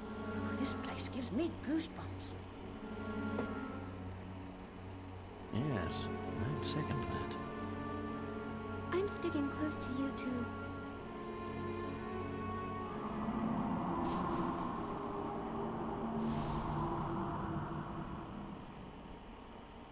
Oh, these must be pictures of the town. Indeed, and old ones from the look of it. Judging by their condition, I'd say they're at least 30 years old. Might you even say they're 50 years old? Wow, how do you know? Oh, that's right, you're an archaeologist. Of course you know.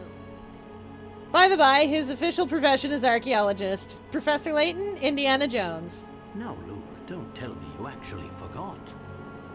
Well, we'd best press on. That does not mean he's able to identify pictures easily.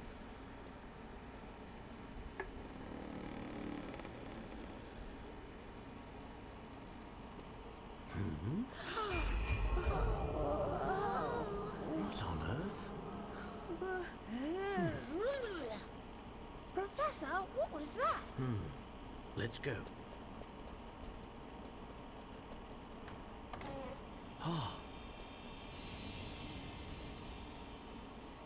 Oh my.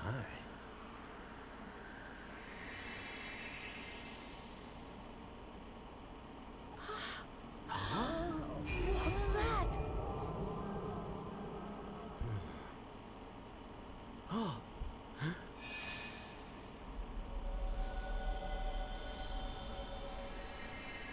Just what is going on here? I don't know, but it's strange. That's Folsom Station. Minutes after Professor Layton, Luke, and Flora arrive in Flora's arrival in Folsom's, the rundown train station transforms into a gleaming, ornately decorated building right before their eyes. What caused this sudden change in the station's appearance? Following rumors of the Elysian box, the Professor, Luke, and Flora set foot in a strange town.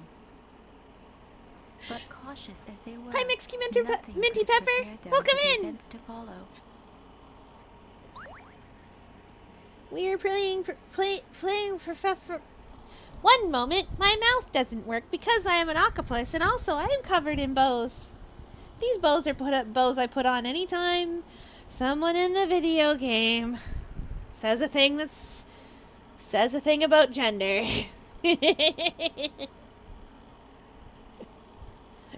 It started because someone was like, you never know whether it's a boy or a girl until they slap a bow on its head. That's okay. Lurk away. You guys know the drill. Even lurking, you're still helping out. And also, I don't mind being the background noise to doing dishes or folding laundry or getting the house painted or taking out the trash or doing all the everything forever.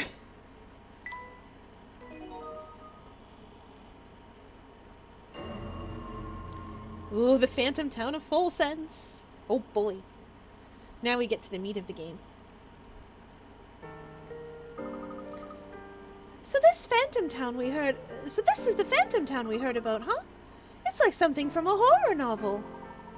I find the place unsettling too, but we mustn't let that keep us from our investigation. Who knows what kind of valuable information we might find here about the Elysian box. The Professor, Luke, and Flora decide to walk around the town.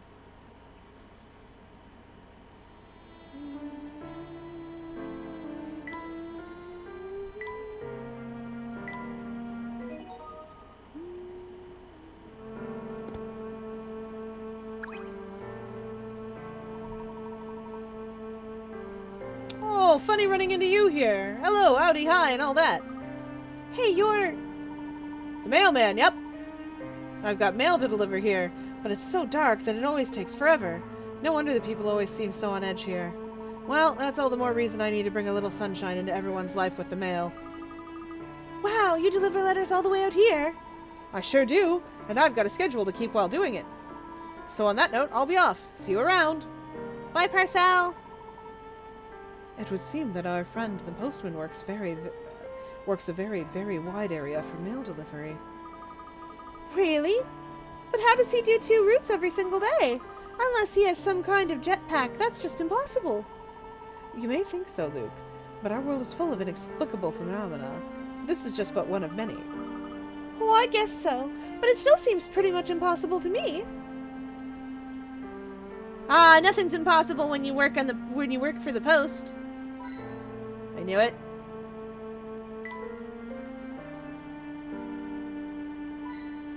Always examining light posts. Always be examining light posts. The electricity for this place must be huge. Yes, thank you, Luke.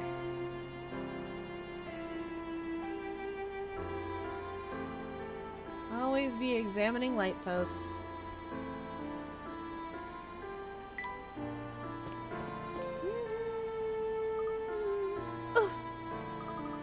Are you all right there, Flora? You don't look well.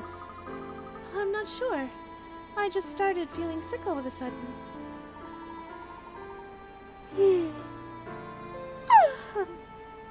You're as pale as a sheet. We'll find a place for you to rest straight away. Well, I don't see any hotels around. If there were, you'd think there'd be a sign or something. Despite the lack of advertising, I'd say one of those buildings over there is a hotel. The Professor, Luke, and Flora decide to seek out a hotel.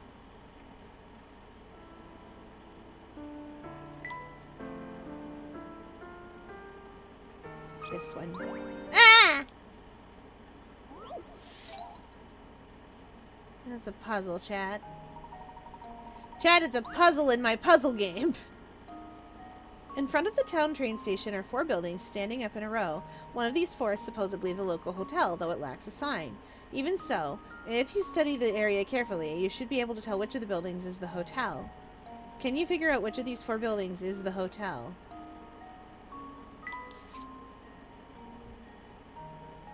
You better not just say the words hotel. You better not just say hotel on you.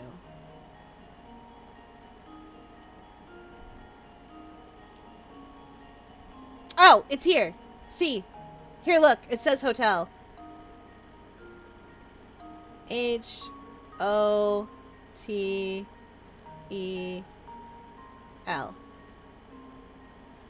See it? Here goes. Hot? That's where we unlock our gliders. Maiden's apprentice strikes again. Hot to go! No! No, I'm a little octopus. I don't know hot to go. However, so hot. Hot damn. Better call the police and the fireman. I'm too hot. Hot damn. Make a dragon want to retire, man.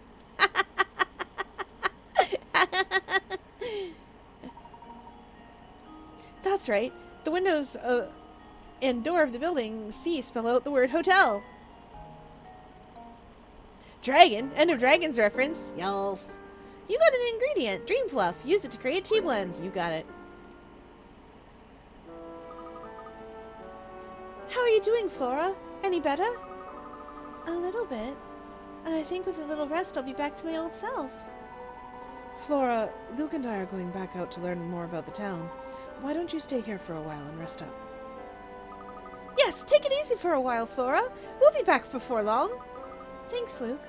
Be careful out there. You too, Professor. Do you think Flora's going to be all right? I wouldn't fret too much, Luke. She may just be exhausted from our long journey. I think our best course of action now is to gather what information we can and hurry back to the hotel. After all, a gentleman never keeps a lady waiting. Flora has left the group for now. The top screen shows who's walking with you. The professor and Luke decide to explore the strange new town. It's a brand new day and the sun is set. All the birds are singing, nature coming down.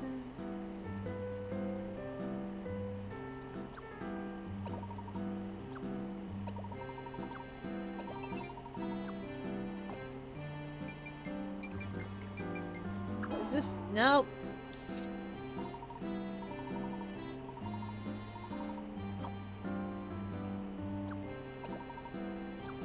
Dream fruit.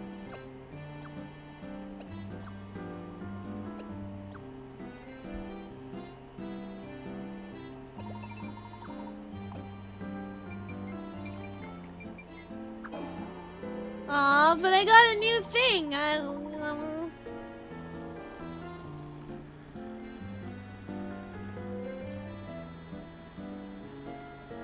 got a new thing.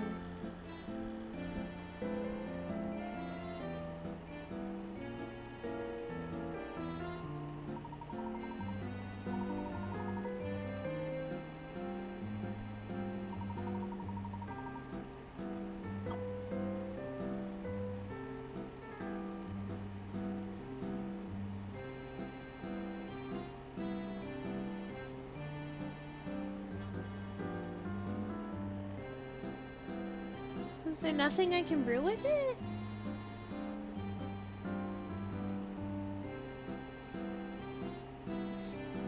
Oh.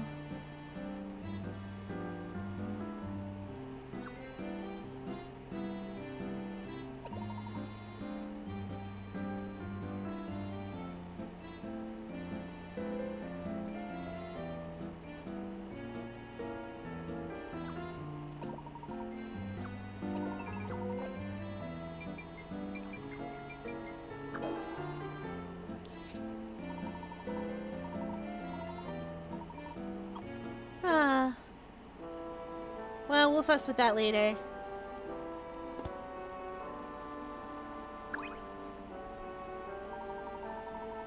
Good evening, sirs. I do hope the young lady traveling with you feels better soon. Me too.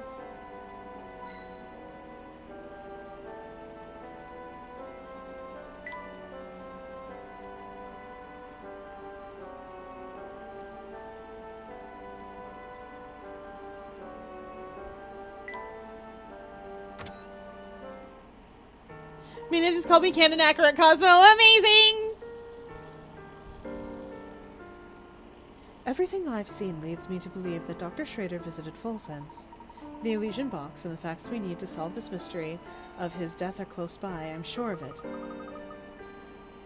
Do you think whoever stole the Elysian box might be hiding here as well? It's still too early to tell. But I'll know more if we can figure out why Dr. Schrader ventured out here in the first place. For now, our best course of action is to search for anything connected to the Elysian box. Well, let's get to it then! Lead the way, Professor!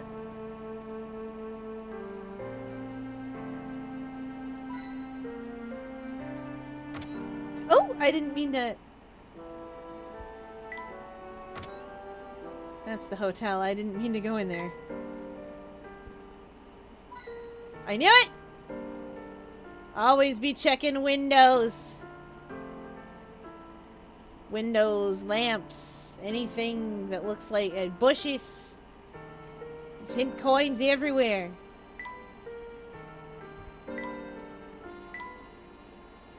I don't care what this building is, Leighton. I thought it had a hint coin inside of it.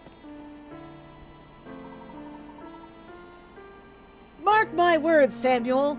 It's here in this town, I guarantee that. You are to scour every inch of this place and bring it back to me at once. Got it? Aw, come on, Uncle. Do you really think it's everything people say it is? I don't know. It kind of sounds like a load of baloney to me. Are my ears playing tricks on me? I could have sworn you just told me that my information was wrong. You're in no position to be lecturing me on the subject. Now get out there and start looking. Okay. No need to blow a gasket. I'm gone. Okay, now I actually start working. I was having some very nice dinner with tea. Ooh, delicious. What was dinner? My dinner was dumplings and rice. What do you think Mr. Beluga and the train conductor were talking about, Professor? It would appear that they, too, are on the hunt for something. Oh, look over there, Professor! What on earth could that be? It's a weird book. It's some variety of strange book. Perhaps someone dropped it while running about town. Yikes! Get a load of this crazy cover! What's the symbol on it? Let's have a look. The symbol seems to be in the shape of a goat. Well, whatever it is, it gives me the willies. But I do wonder what's written inside. Ooh, I had some steak and veggies I cooked. Living in an apartment alone during uni. Ooh! Good luck with university and all that. Also, sometimes I love being alone in an apartment or a place that's mine because you can decorate all you want. But also I find you end up being like, and just chatting with you if no one's there.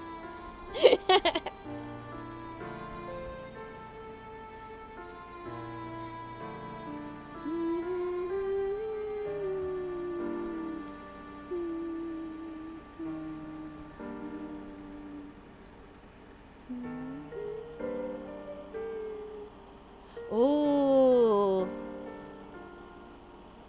A demanding degree. Many degrees are demanding, but when people say they're demanding, they're usually one of the fancy ones. Like law or medicine.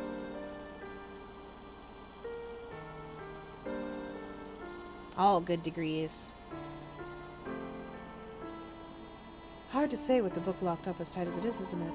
Still, the symbol is very intriguing.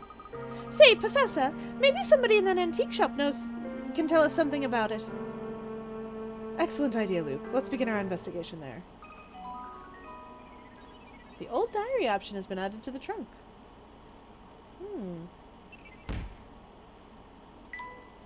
Beluga seems to be working Sammy like a dog, sending him all over town in a frantic search for some unknown item. It's unclear why Beluga would set up a secret train connected to Full Sense, but it's clear this item is very important to him. What could it be?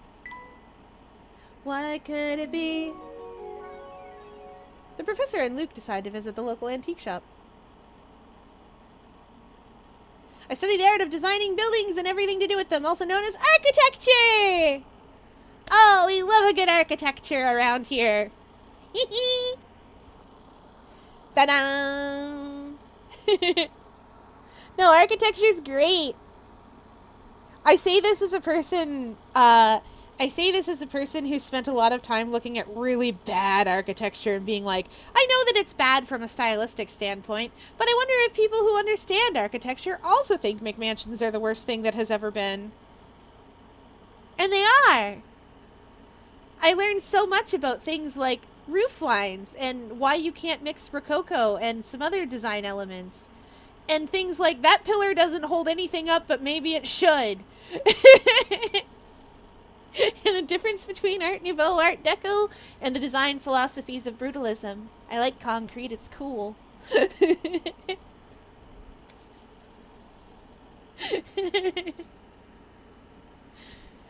Oh, not all of those things are technically architecture, but here we are. I mean, what? Who said that? It was me. You're very excited to see things that look cool. As it turns out, Baroque is also an architecture, not just a music style. Appreciate that, too. The professor and Luke decide to visit the local antique shop. Ooh! I'm a big fan of Japanese and ancient Greek architecture, so you'll never guess what I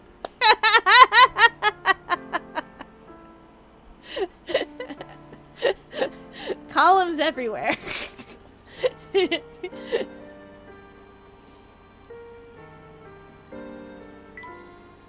Okay. What do we got here? This is... Oops, all columns. Give me a hint coin. One of these lights. One of these lights! Ah! I was there! Columns! Had to design a church. More than 40 columns! That's so many columns! Sometimes, to hold up the roof, pole. Oops, all columns.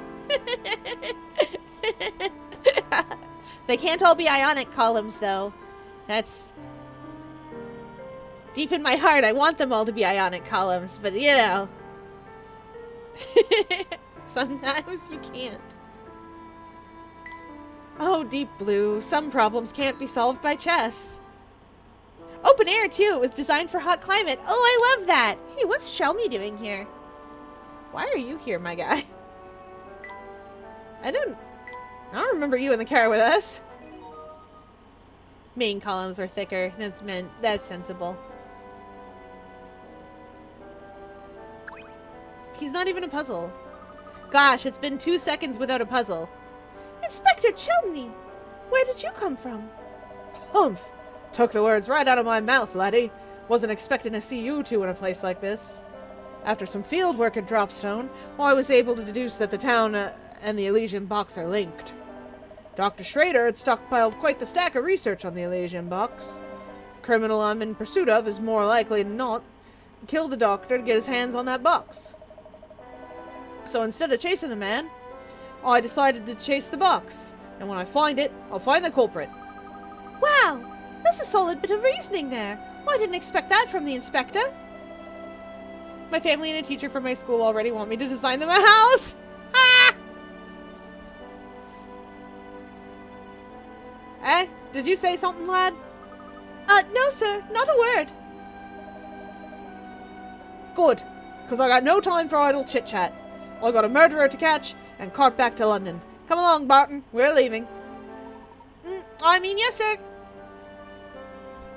What's your favorite Nicktoons crossover game? Oh, right. There's more than one of those. I remembered the fighting game and then nothing else.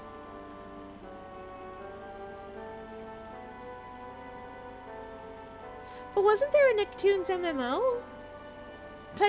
It wasn't quite an MMO, but it was like that. Oh, golly. I don't know enough to say. Alright, let's look at our old journal. Tap an entry to read it. I met the most enchanting girl at the ball we held last night. These parties are usually a complete bore, but her presence changed all that. As the Duke's son, the unfortunate reality is that most people are either unnaturally polite or fawning toward me. But this girl was warm and real, and she treated me like anyone else. It was very refreshing indeed. I do hope to see her again. I know whose diary this is. Also, once again, we don't touch the journal because the journal spoils things in these games sometimes. And I don't want that, so we won't. Sorry, sir, I've got to look for... Stop talking about the lights, Leighton. There's hint coins to be found. Whoa, golly!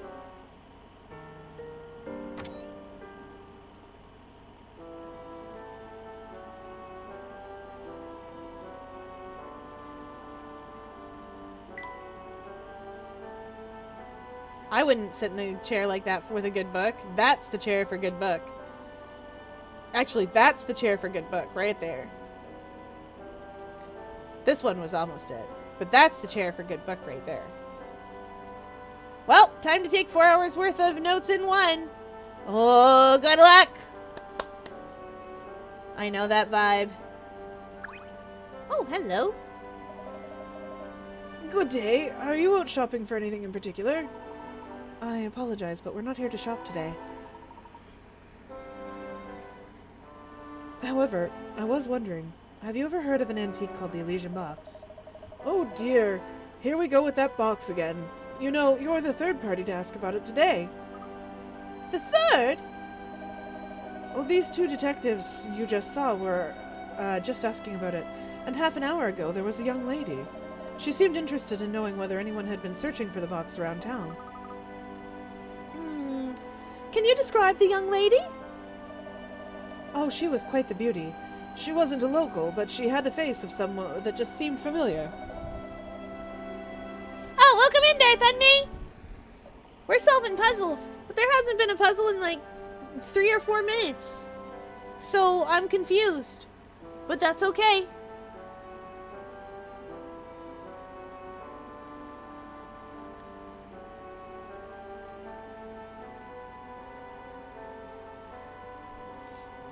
And the officers, well, they said they were here on official police investigation. I'll tell you what I've told everyone else today. I wish I could help, but this box you're after is news to me. One of my visitors, I forget who, mentioned something about the box having quite a history behind it. If the thing was ever in full sense, it might be worth checking at the Herzen Museum. Where might we find this museum? Oh, just look for the big building in the middle of town, a ways to the north. The museum houses a wealth of documents celebrating the history of our town. Well, this is all extremely useful. Thank you for the suggestion. We'll be sure to pay the museum a visit. Oh, before you run off, would you mind if I took a look at that book you've got there? Feel free, my good man. Yes, the construction is quite unusual for a book of its age. Lovely work and very rare, I'd say. Would you happen to know anything about this symbol on the book's cover? Oh, I was just about to comment on how familiar that symbol feels, though it has no significance that I'm aware of. I must confess that what drew my eye to the book was its locks. Old gadgets always fascinate me. Its construction is very basic, so you might be able to turn the locks with any old key you stumble upon. As a matter of fact, here, why don't we see if this key does the trick? It's my way of saying thank you for showing me something interesting. Oh, many thanks, my good man. You got a diary key. Each key unlocks another old diary chapter. Gee, it's too bad we didn't find out more about that book in here. Well, it certainly would have been nice, but we'll have to put the book aside for now. It's time to pay a visit to the Herzen Museum. We're going to the Herzen Museum. First, we're going to look at that next diary entry. Wrong thing.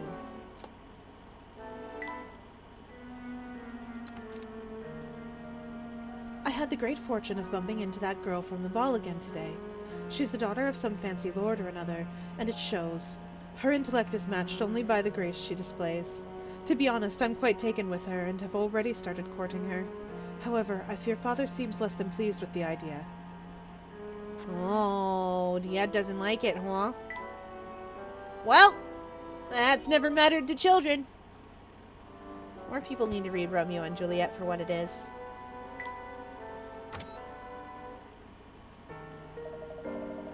Well, I've heard all about you, Missy.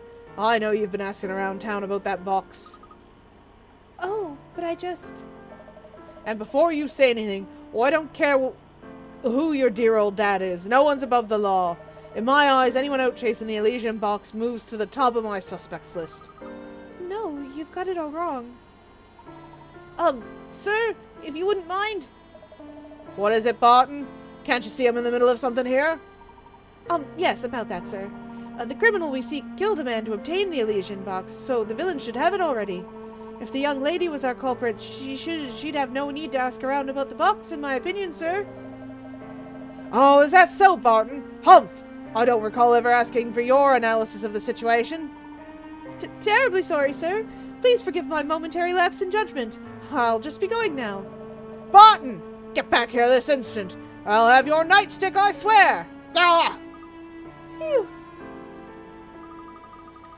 Hey, that's the girl we saw back at the station in Dropstone. What was her name? Katie? No, that's not it. I believe you're thinking of Mr. Anderson's daughter, Katya. Yeah, that's the one. I'd have thought she'd be headed to the same place as us.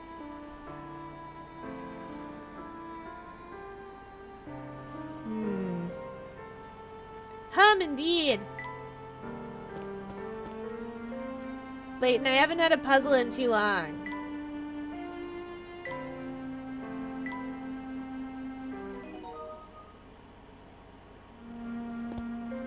Hey, Stash and Scarfin! Remember from Curious Village? He told us about hit coins. Me when no puzzles in my puzzle game. Me when puzzles in my puzzle game. Now there's a couple of mugs I've seen before. Hey, I know you. And I know Fate, 'cause that's what brought you, me, and that swell tea set of yours together. Now that we're all reunited, I say we celebrate with a cup of tea. Brew me something nice, would ya? You want us to make tea for you? That's right, whippersnipper. But nothing fancy. A cup of Bell Classic will do the trick. It's so easy to make, even a baby could do it. A baby with a magic tea set, that is. No puzzles? Megamind meme. Fate. You could say he's a little dusty.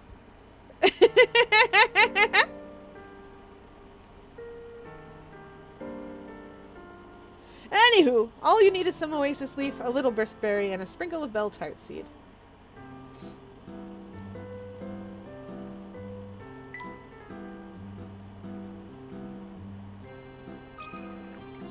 I got you. Fantabulous! A smile spreads across Stash and Scarfin's face. He seems restored and cheerful. Not a bad cup of tea you make, Shorty. Of course, you wouldn't have pulled it off without my expert direction, so don't get cocky. You know, this town is filled with thirsty folks. You got the tea set, so the way I see it, it's your responsibility to help people. If you manage to help everyone out with a tea break, good things will happen. This I promise. Gosh, Professor! What do you think? How much good can we really do with one cup of tea? Oh, a fair bit, Luke. A gentleman never underestimates the power of a cup of hot tea. Well, when you put it like that, I suppose it couldn't hurt to spread the wealth.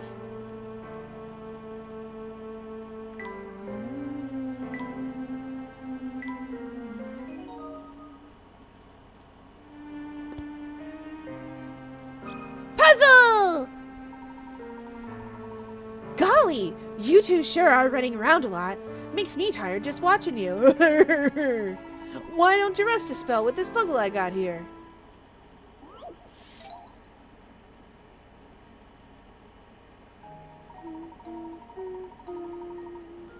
Here are 4 circular flower beds, each with a radius of 10 feet. The way they're arranged forms a space between them. Can you find the area in square feet of the section in red below? Ignore the width and border around the flower beds when calculating your answer. You got it. It's math, chat! It's math, my beloved.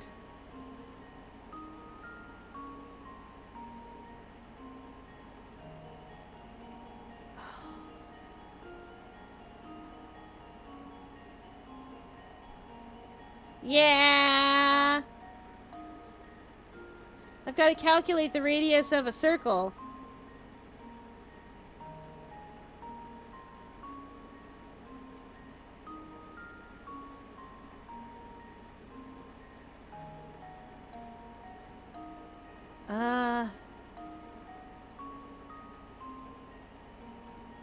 Oh, wait, hang on. I'm gonna do some quick maths. Because we have the radius of the circle, so we can get the round boy. The circumference. We're gonna do some rounding, chat.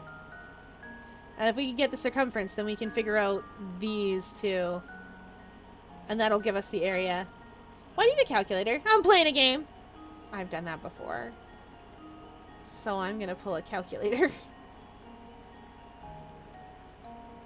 We're also gonna round politely for pi, because, like, it's not gonna make us do all of pi. Yes?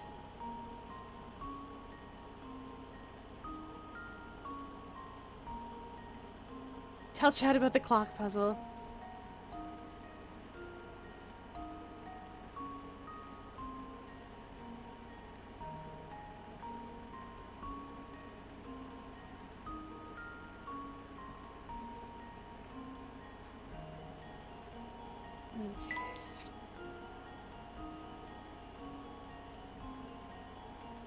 This is, I think, approximately a quarter of the outside circle, so we should know the size of this is...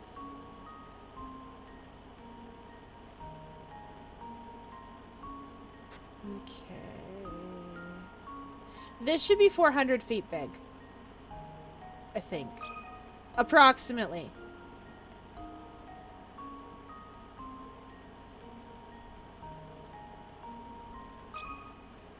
Consider this puzzle solved. A true gentleman leaves no puzzle Woo! Oh, what?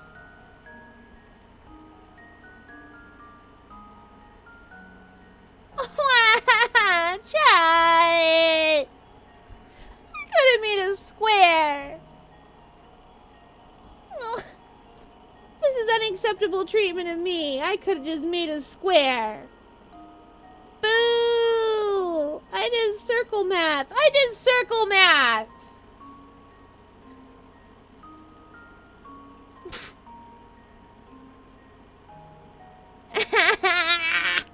This is like that one square puzzle where it goes, it's easy. If you rotate the square in the middle, it's obviously. And I'm like, no. I did math with circles. You can't. Anyway, if you didn't make this harder on yourself than you had to, the red section has an area of 400 square feet. If you quarter the space between the flower beds and fit the pieces into the circle as shown on the diagram on the right, you can turn the circle into a square. Once you do, the sides of the square will have the same length as the diameter of the single flower bed. 20 feet. Square this number and you get the area for your answer.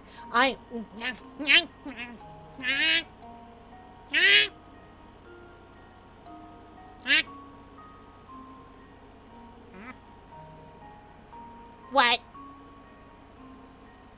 Aquarium staff asked me what I'm so grumpy about. No, I didn't lose a game.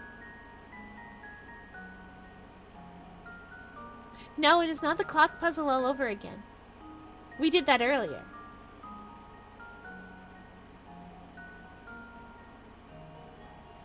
I had to do circle math, and I didn't actually have to do circle math. I hate everything. I don't actually hate everything, chat. That would be a lot of things to hate, and I don't hate anything. Golly, you ran through that puzzle so fast it made my head spin. You're one of those people who does everything all slick-like, huh? I get tired just thinking about it. Pepper cherry! I'm gonna make a tea. Tea time. I got a new tea. Pepper cherry, green berry, this thing. That's all berries. Wait, dream fluff isn't berries. Oh no, that's not food.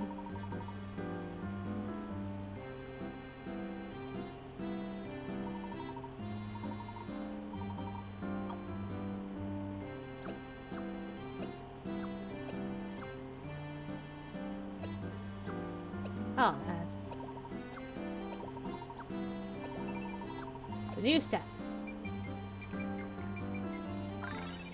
Oh, it's a real tea this time! My, what a peculiar blend this is. Subtle and spicy all at once. And sweet at the end to boot! I especially like how the initial heat helps to balance out the sweetness that comes later. Oh, I never imagined spicy and sweet could work so well together. Yep.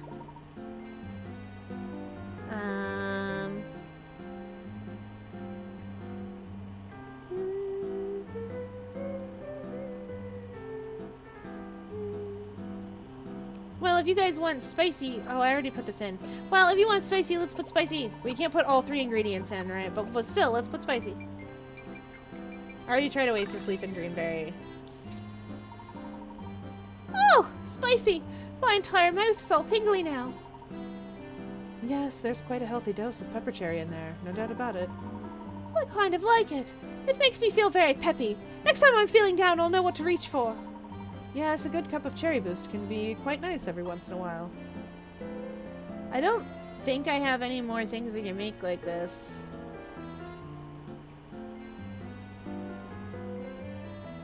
Or at least I'm going to stop fussing with tea for a little while.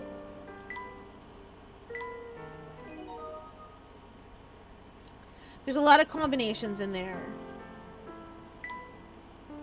Wait. Yeah, that's right. Every window, every clock. Every light post. Every little spire thingy. If it's a little bit weird looking, it's got a hint coin inside, usually.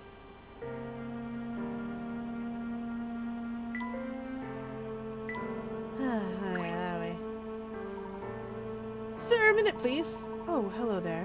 You're the fellow with Inspector Chelmey, yes? Oh, the name's Barton, sir. I'm a constable serving under Inspector Chelmey.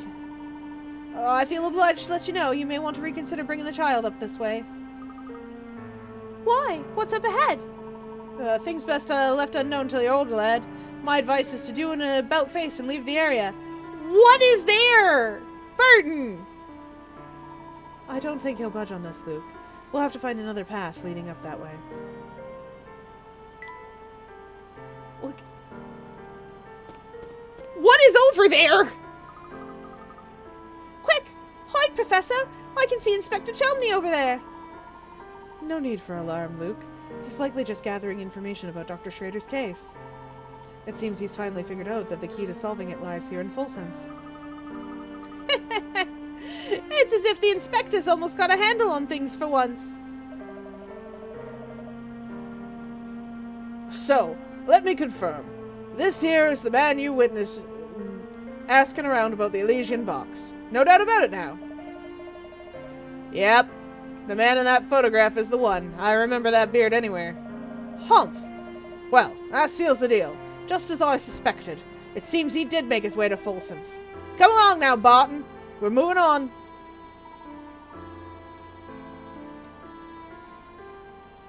Oh, yes, sir. Right behind you, sir. Ooh, a lobster house. I hope it's full of lobsters.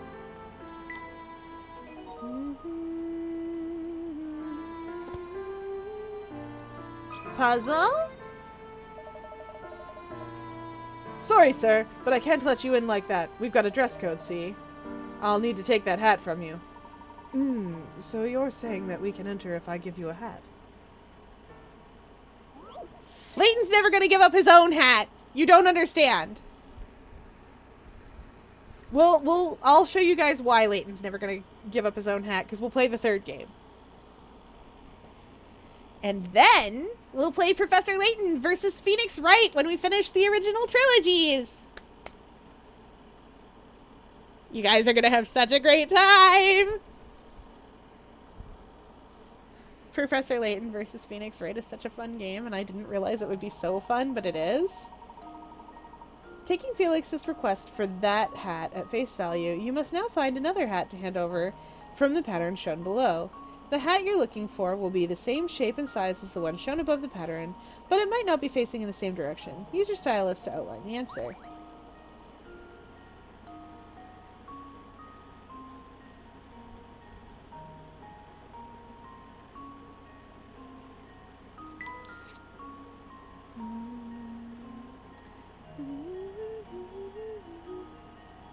I was inclined to think that it was in the middle, but that doesn't quite work out.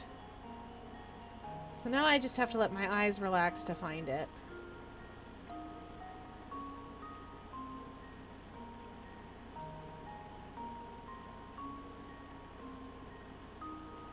Human eyes are wonky. Did you know? Neshiteru.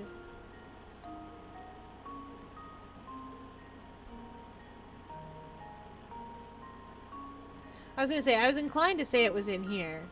But this isn't quite right because it goes too far that way. I think it's sideways.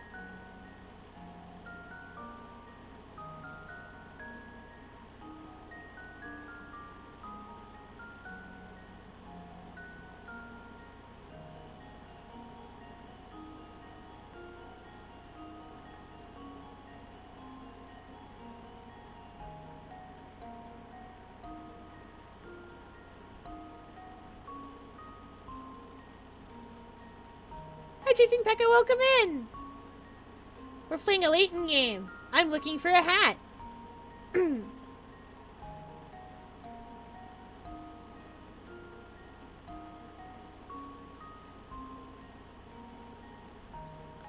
Which I think is probably sideways. It might be upside down, but I'm pretty convinced it's sideways.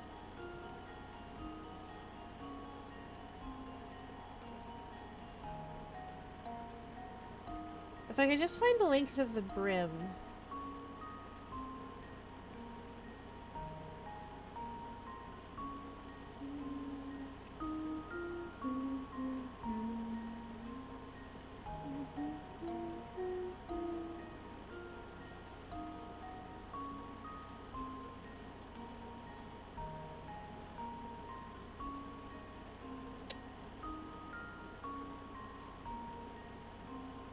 Yeah!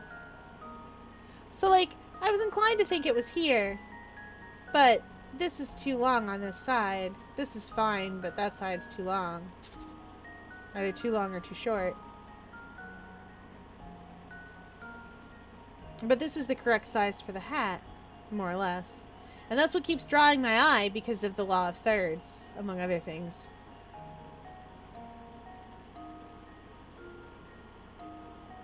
I suppose I should have said the rule of thirds. Wait a minute. Hold on.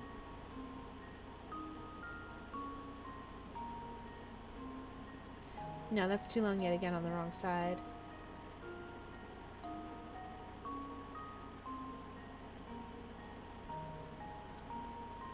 If I could just find the brim.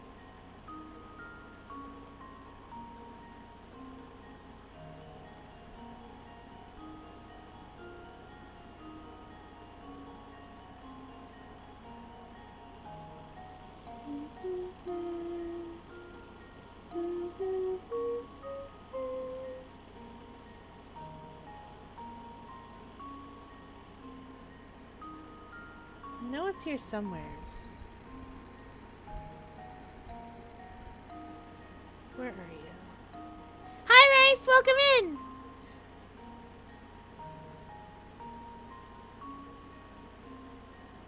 You'll never guess what Val and I did today. We went on adventures. I'm sure it's sideways somewhere. And like I said, if I could just find the brim for it, we'd be alright.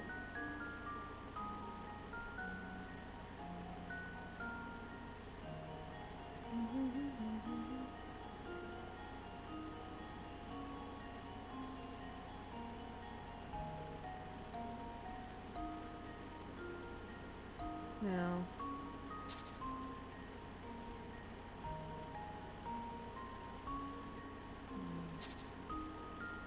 That is way too small a hat. Oh wait, maybe it doesn't have to be. Oh yeah.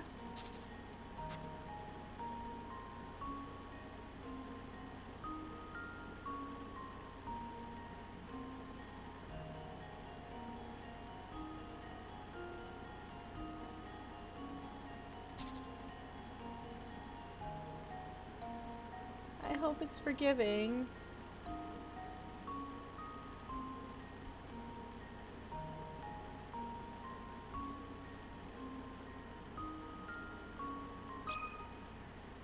This should do the trick. Amazing. And there we have it. Oh no, chat, you can answer the riddles all day. Source, I am bad at riddles sometimes. It took me way longer than I expected to find that. The clock puzzle, you're right. Let me tell you about the clock puzzle. So we're doing the clock puzzle, and I'm trying a bunch of different combinations. The clock puzzle is this. How many combinations of 3 numbers in a row does a digital clock show in a given day? And the answer to that question is something like 36. You better believe I remembered things like 555 and 222, and then I remembered things like I still remembered things like 1222. But I did not remember 10 o'clock. And I definitely didn't remember 11, the 11s through, and so on. And Val just vibes up and is like, it's 36. And I'm like, that's crazy. Anyway, we trust Val with numbers now. Sneaky. Good job spotting that hidden hat. Now the professor has a hat to give to Felix. And I was right. That's true. Yeah, we were on festival adventures. I will go on festival adventures on stream on Thursday. Run around the festival, do festival things. It'll be exciting. I will pick up the book and the Zephyrite jerky recipe. There we are. As requested, I have provided you with that hat. Huh? Professor, I don't think that's quite what he meant. Be that as it may, I'm not taking my hat off. Let's go, Luke. Oh, but I was really looking forward to stopping in for a snack. A gentleman never takes off his hat, Luke. And that's all I have to say about that. It's true, he's not taking off that hat ever in a million billion years. This is too deep for me. Yes? You got a new hamster toy. So solitaire, yeah? Yeah.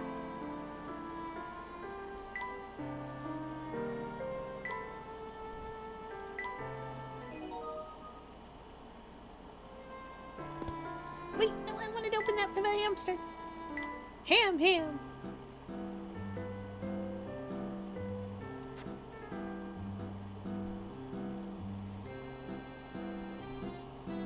In Make It Good Mega Man Level 3, you can change the background and background music of Solitaire. What? We could have been playing to Gemini the whole time? Or something? Something else the whole time? No. Okay.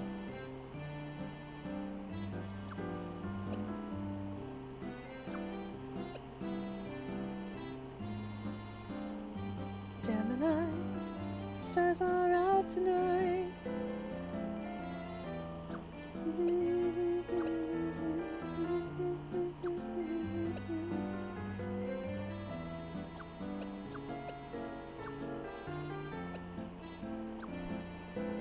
This feels like a waste of a light. Because it is.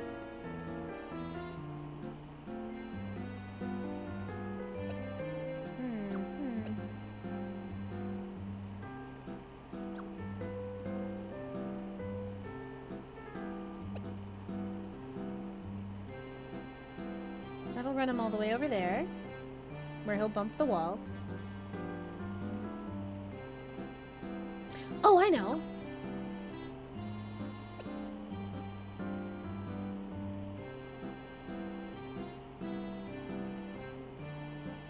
them up the wall, and then I can walk them up.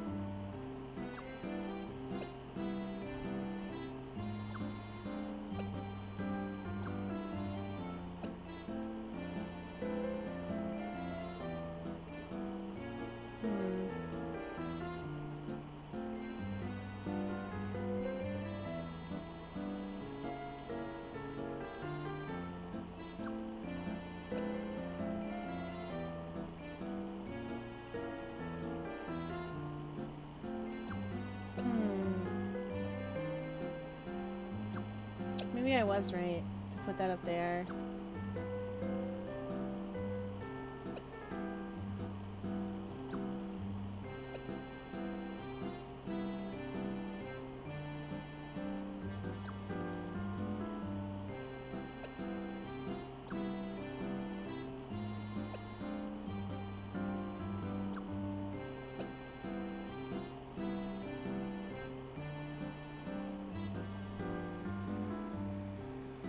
That's not the best arrangement.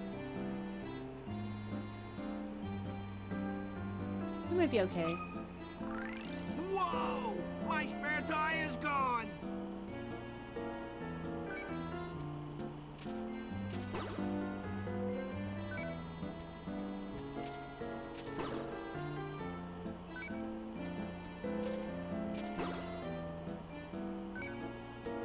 I'm very territorial with my candy. I understand. Whoa! Alright, we had to set demands.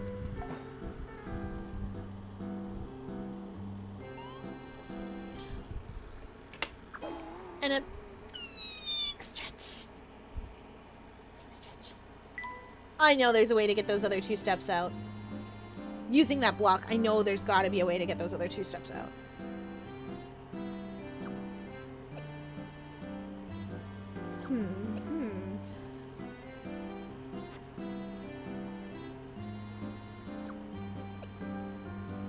Oh, actually, if we run careening down there.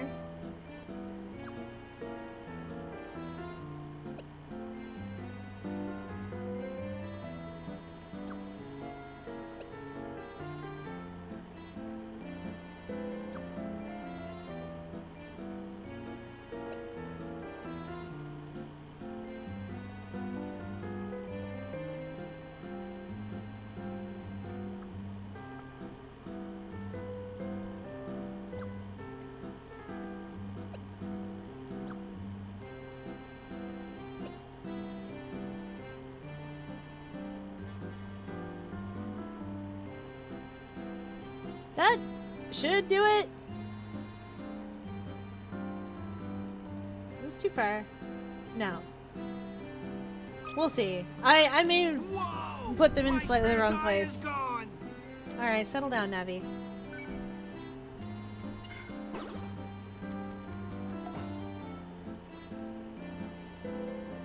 I don't know if that tree stump is too far away.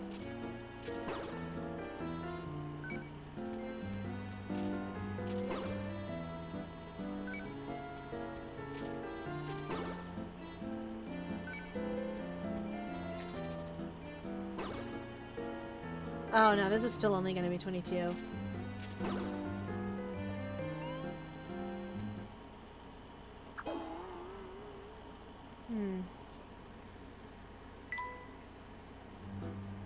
I suppose it doesn't super duper matter where I put the light if I'm going to do this. I can put it here or anywhere.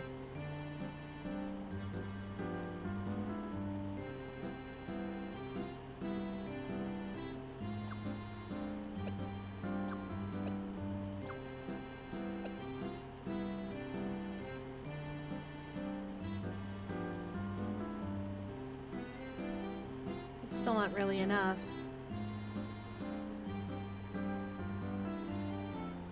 Wait, hold on a minute. Maybe I'm onto something.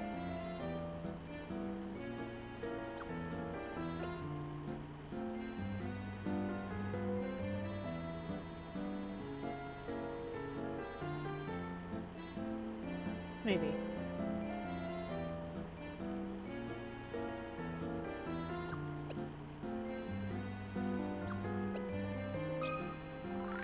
I'm not so good at moving and stuff.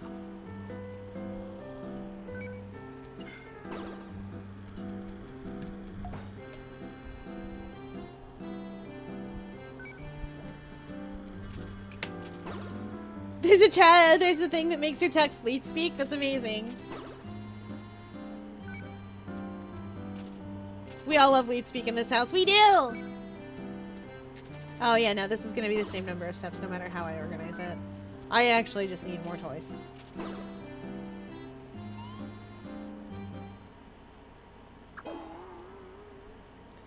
Alright, that's fine.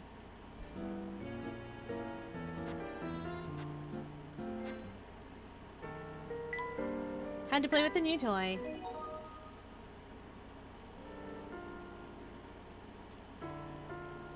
I literally just saved.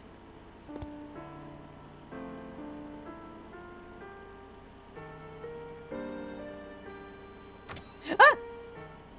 I did not expect this to be us. Have a look at the photos of... Have a look at these photos of the town, Luke. Whoever took them clearly has a fine eye for detail. But if you look closely, you can see that the pictures are chronologically out of order. Do you think we can figure out where each picture belongs? Oh boy!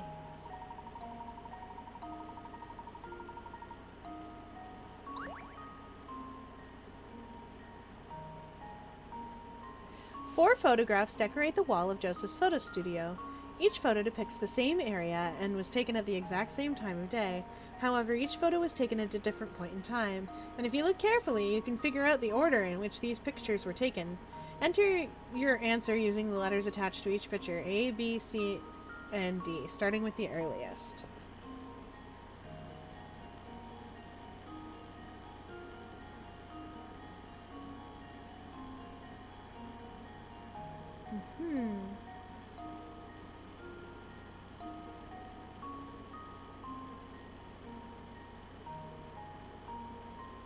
So lazy with note taking, but I know I have to do it. I know, it sucks. But you have to do it. And if you're fancy, you do revisions after that. And that's just the worst. That's looking at your own notes and being like, do I understand any of this? And then revising them into fancier notes. It's wild. Inward spiral of items. Hi! I'm gonna take a stab at this. 23... Wait. Is this... Am I to read these numbers as numbers or letters? Because this is either Siri was here or 23 Erie was here.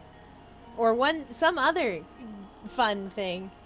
What about putting the block in front of the house to make the hamster do more steps? Oh, maybe. He's not interested in the block. It's just to block his vision.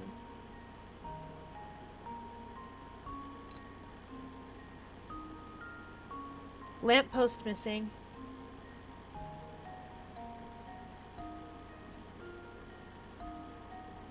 Is that a TV in there? In this top one. In this top one, is that a TV or something?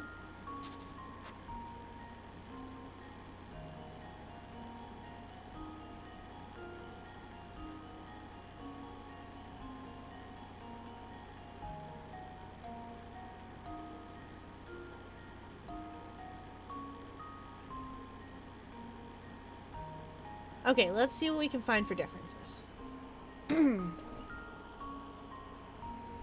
Oh, the door's a different color, too. I see it. Let's see what we can find for differences.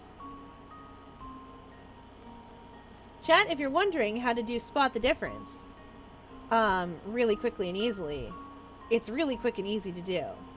All you have to do is kind of cross your eyes a little bit, and the differences will... Like you're looking at a magic eye picture and the differences will just stand out. For instance, the differences in the top two pictures are in the window, the door is the wrong color, and the letter is missing here. And in the bottom two pictures, in the bottom two pictures, there's something going on in the shade of the bottom part of the stairs. And there's something at the... And there's a light post at the top of the stairs. And I'm gonna take another quick attempt at a look. Because the railing's different.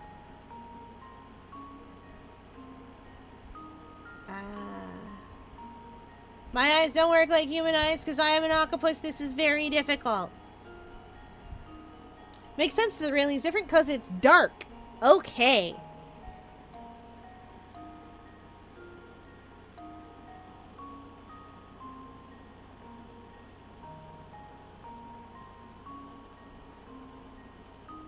Everyone calls me Cherry or Airy.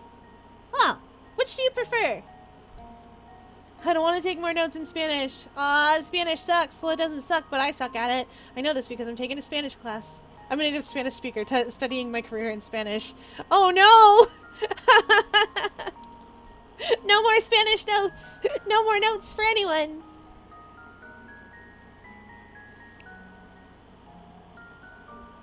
Okay.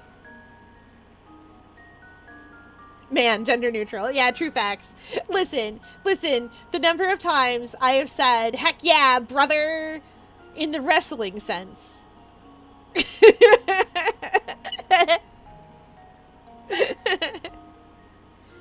Okay, we're gonna mark out our differences. This A is different. This window is different. This here. And this door is a different color. Wait.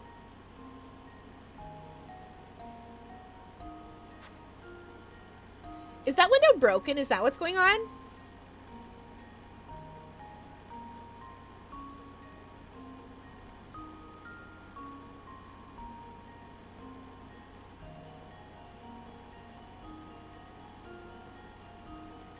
I feel like that window is broken. Queen, gender neutral. Yeah, you got it. Girl and girly pop, gender neutral. Bro, gender neutral. It's true. I don't mind, so whichever's easier to remember. Cherry it is. King, gender neutral. No, we only know one king around here. Well, I know two, but we only know one king around here. And he's really mad about a Boston cream pie. Now we know two. Okay, fair. My guy, gender neutral. Yeah, my guy, my buddy, my pal. It is how it is. Oh, fun fact about English, actually, while I'm thinking of it. Guy did actually used to be gender neutral. So did man. Once upon a time, before English had solidified into actual English, man was just the suffix you use to indicate that a human person was doing the thing. The very, very old English for man was were, and that only survives today in werewolf and the word world, technically. Because world is actually two words smushed together and ground into paste to fit. But were survives really well in the word werewolf. Guy refers literally to Guy Fawkes. You know, the gunpowder plot guy? That guy?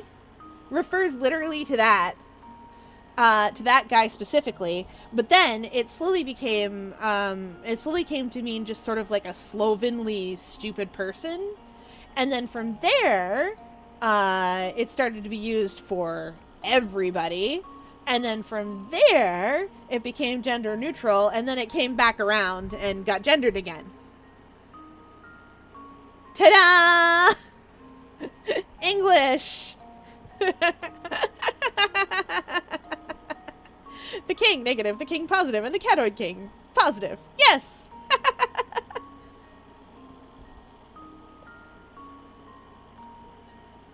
Listen. The king of In Stars and Time is amazing, and I'm 10 out of 10 on the voice I gave him. My country, Chino, and China, as in Chinese person, is used to refer to kids. Oh! You'll have to forgive my Spanish pronunciation. I'm Canadian. There's not a lot of Spanish speakers on the ground here.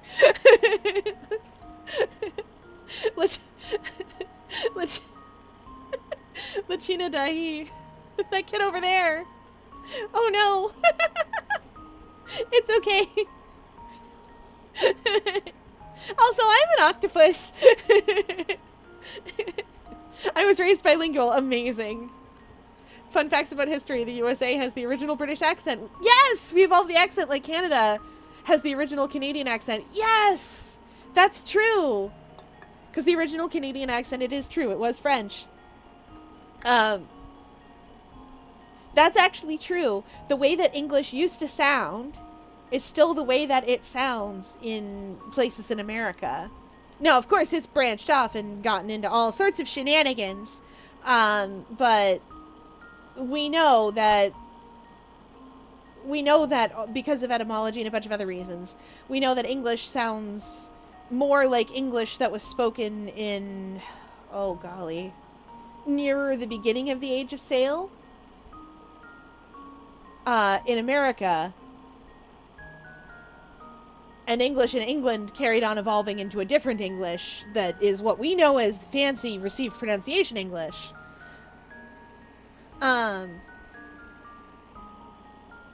But yeah.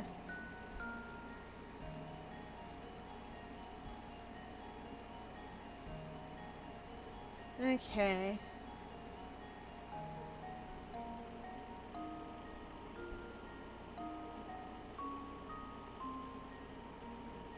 Okay. So, this door changed color, and it has to have changed color at some point.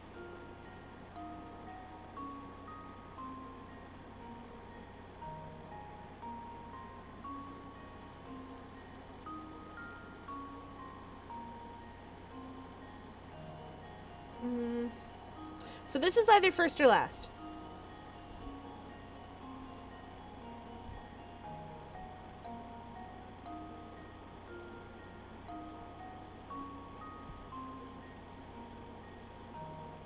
Yeah, you're gonna get good. Just you wait. You and Momo are gonna be yapping away. Well, yeah, I was gonna say, this A is either first or last. I have to put these in order. A is either first or last. And I'm pretty sure that C is probably first, because, where's my memo so you guys can see what I'm pointing my stylus at. I'm pretty sure that C is probably first, because this street light is in all of them, right? Except for C. And there's no street light here. I'll say, too, that this building isn't in either of these two. So I think it's this. Yeah. I think it's like this. Because there's the streetlight installed. And then the building's here and the door is still the same color.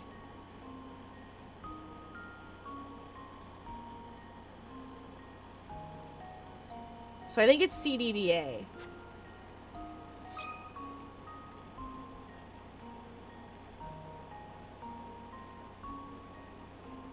Unless there was some building demolition.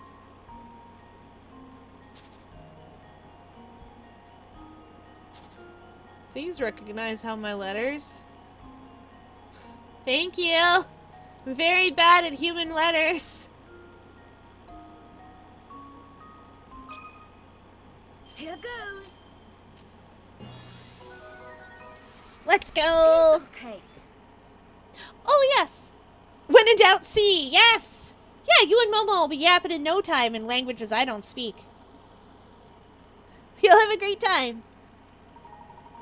Good eye. The correct order is CDBA. Hi, Sir B. Welcome in. In C, the streetlight has yet to be installed, but in D, the light has been built.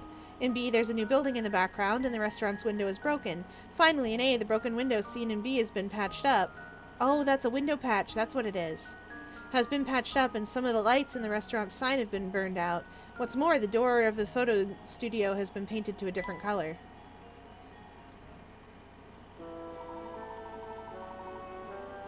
There we are.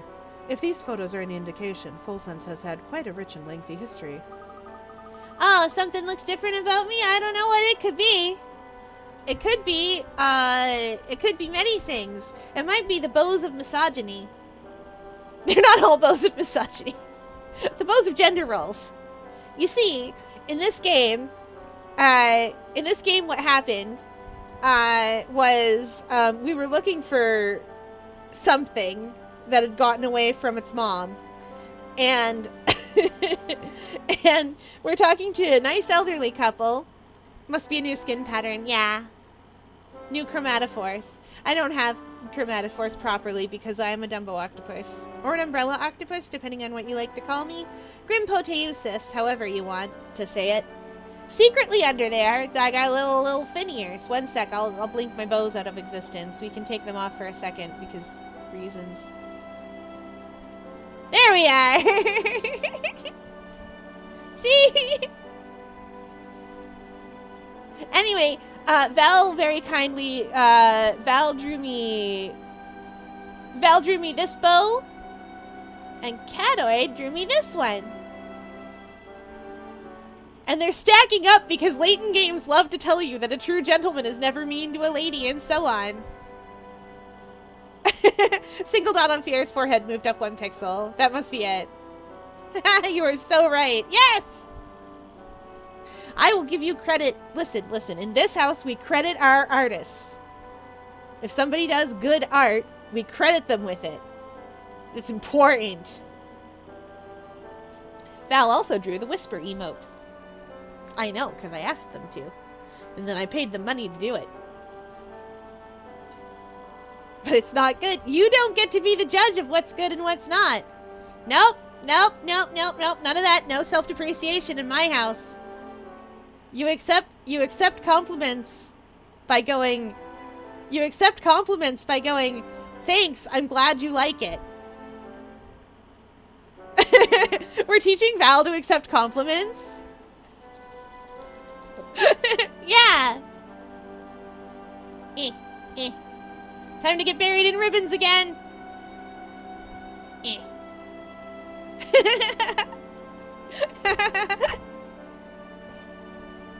Yeah. See?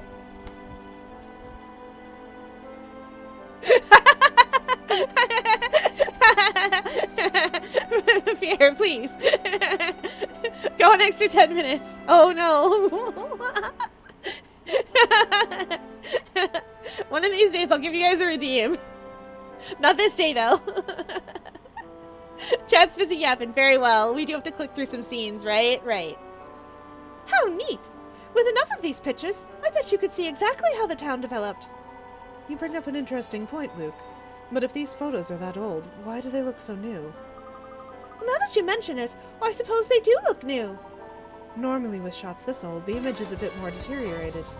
I wonder what method the studio uses to keep these photos so immaculate. Give Hilbert! Yes! I done been bonked! Oh, you can't even see it! Hang on.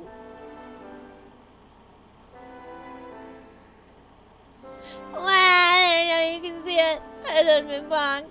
Oh. Oh.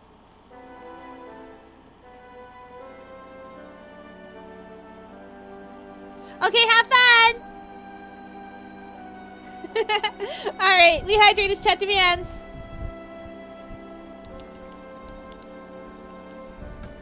And yes, I do have a Discord. There's also a thing that says Discord, I think. I don't remember if I put that. There should be a command that's just Discord. And a big stretch. I didn't put it, did I? Big stretch. I sure didn't. I'm so good at this. Alright, we'll do arm circles for body break. 1, 2, 3, 4, 5, 6, 7, 8, 9, 10. Okay.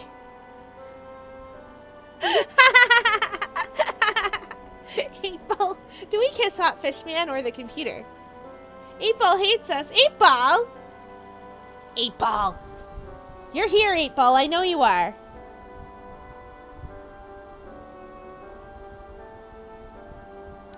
I'll make the 8-Ball happen. Maybe my Nightbot's just not logged in properly.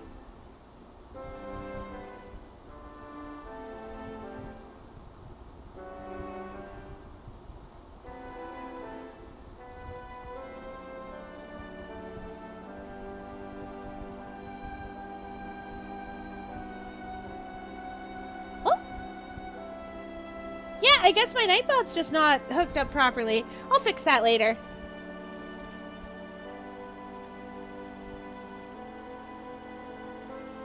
Wait, but it gave the socials command, so now I'm confused. Alright, well, whatever. Very well. Aww! Cute! Adorable. Okay, scrambled photos is in our puzzle index. I'm definitely paying attention, chat. Definitely paying attention.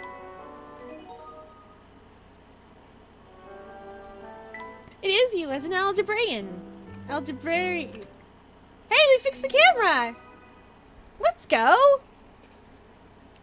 Congratulations! You repaired the camera. Now you can take photos. Of what? Use the camera to find hidden puzzles all over the place.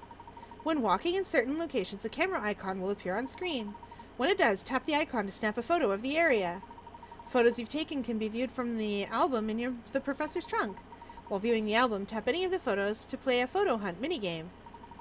Your goal is to spot the differences between the touchscreen photo and the real place. The actual location is shown on the top screen. Tap any suspicious locations to place a circle on them, then tap here to submit your answer. If you answer correctly, the area you selected will be marked with an icon. Each photo has 3 elements that are slightly different from those of the actual location. When you find all 3 in a single location, visit the area where you took the photo. If you try tapping on those places that were funny in the photo, who knows what you might find? I bet it's hint coins.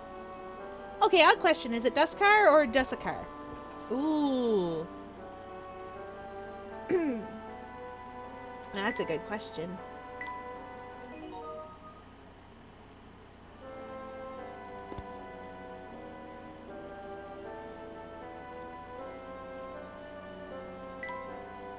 Uh-huh. Big old cameras. Sirs, I am looking for hint coins. Yes, that's what we like to see. Weird stuff hanging around gets me hint coins. Ah, fine.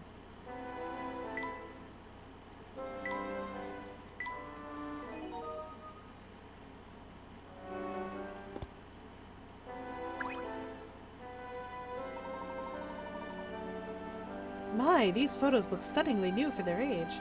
How do you manage that? Sorry, sir, but that's well, a bit of a trade secret.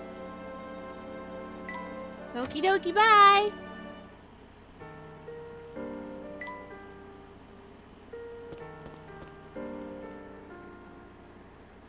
Dog! The dog is certainly a puzzle, chat. Almost certainly a puzzle. Dog. Wasn't a puzzle at all. The dog's name is Precious. I can't dog very good. I can cat. I learned cat. Not helpful for humans, but I learned cat. I learned how to go wow, wow, wow. Pretty good. But I do not know how to go gruff, gruff, grr. He doesn't appear to be in a very friendly mood, Luke. Well, let me see if I can find out what his problem is. Hey there, fellow. Gruff, gruff, gruff. Yow! Good heavens, Luke. Are you hurt? Oh, I don't think he's in the mood for conversation right now. Indeed, let's find another way through town. Passing through here is rather difficult right now. I remember another difficult dog. I didn't bring a steak with me. I did all that work. And I didn't bring a steak with me.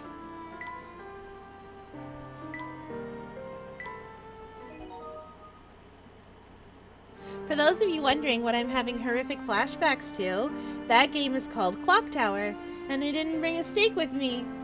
I didn't bring it, and there was a dog, and then I got ate. I became delicious. And I didn't like that, because I survived a more different guy.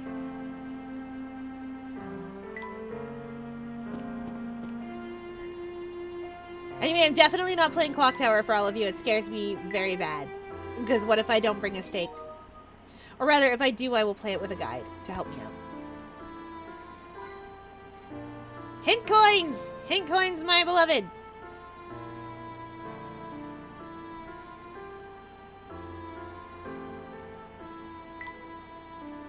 Eek!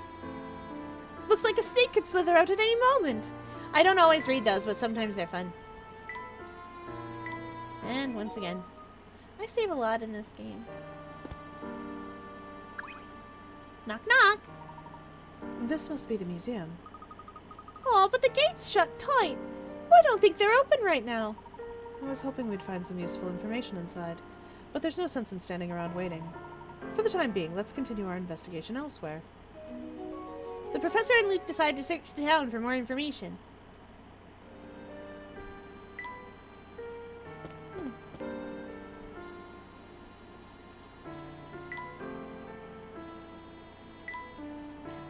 Does Fiera save every step she takes? Not always. Puzzle! I knew it! Greetings, strangers. Let me guess, you've come here seeking fame and fortune. Actually, we're searching for an item called the Elysian Box. Does that name sound familiar? Wow, now that's a fantastic name. Here's a puzzle for sharing that great name with me. Okay. A yellowed photograph shows 3 couples. In the photo, no man is standing directly above his spouse. Of the 3 women, 2 are sisters and are sitting next to each other. The elder sister's husband is the man without the mustache. Everyone in the picture is wearing a hat, save the husband of the younger sister. Oh boy, the woman unrelated to the other 2 is sitting in front of the younger sister's husband. So, can you find the man in this bunch who is married to neither sister? Oh boy. Okay.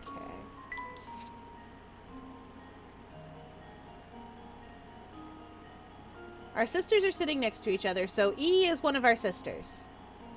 Mark you as a sister. The elder sister's husband is the man with... The elder sister's husband is the man without a mustache. We'll mark you as ES. Everyone in the picture is wearing a hat, save the husband of the younger sister.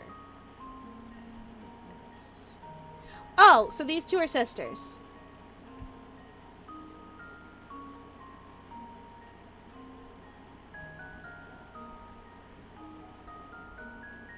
The woman unrelated to the other 2 is sitting in front of the younger sister's husband, so she's unrelated.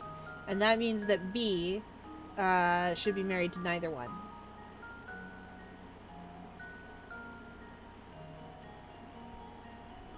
Is the man without a mustache. This is the younger sister. This is the elder sister. In case you guys are curious. Provided I am correct. Consider this puzzle solved.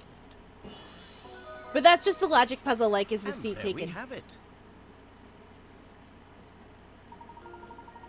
Great job. The answer is B. Finding the answer to this one just requires close reading. You know the elder sister's husband has no mustache, so he must be A. You also know that the younger sister's husband has no hat, so he's obviously C. With those 2 choices eliminated, the answer is clear. That's true. And in case you're wondering, the elder sister is E, the little sister is D, and the last woman, F, is married to B. Oh, they did tell us who both husbands were. Good job. And good luck finding the whatchamacallit. You know, that thingy with the great name. I bet when you open it, a genie pops out and, grants you a wish or something. Neato.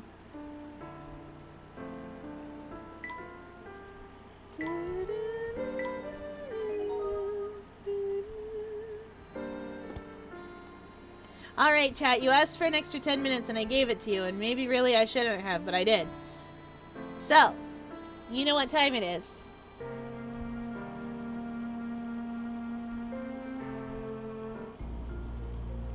It is now closing time, and we hope you enjoyed your visit to the octopus enclosure! Tim's back from his kayaking trip! Of course! We hope you enjoyed your visit to the octopus enclosure!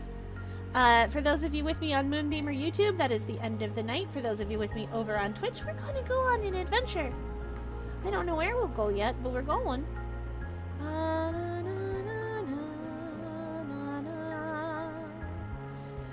I know I have music in the background now. I keep forgetting I have music in the background now.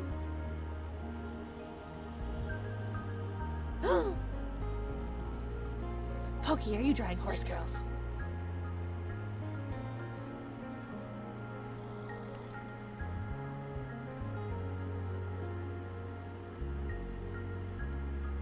Oh.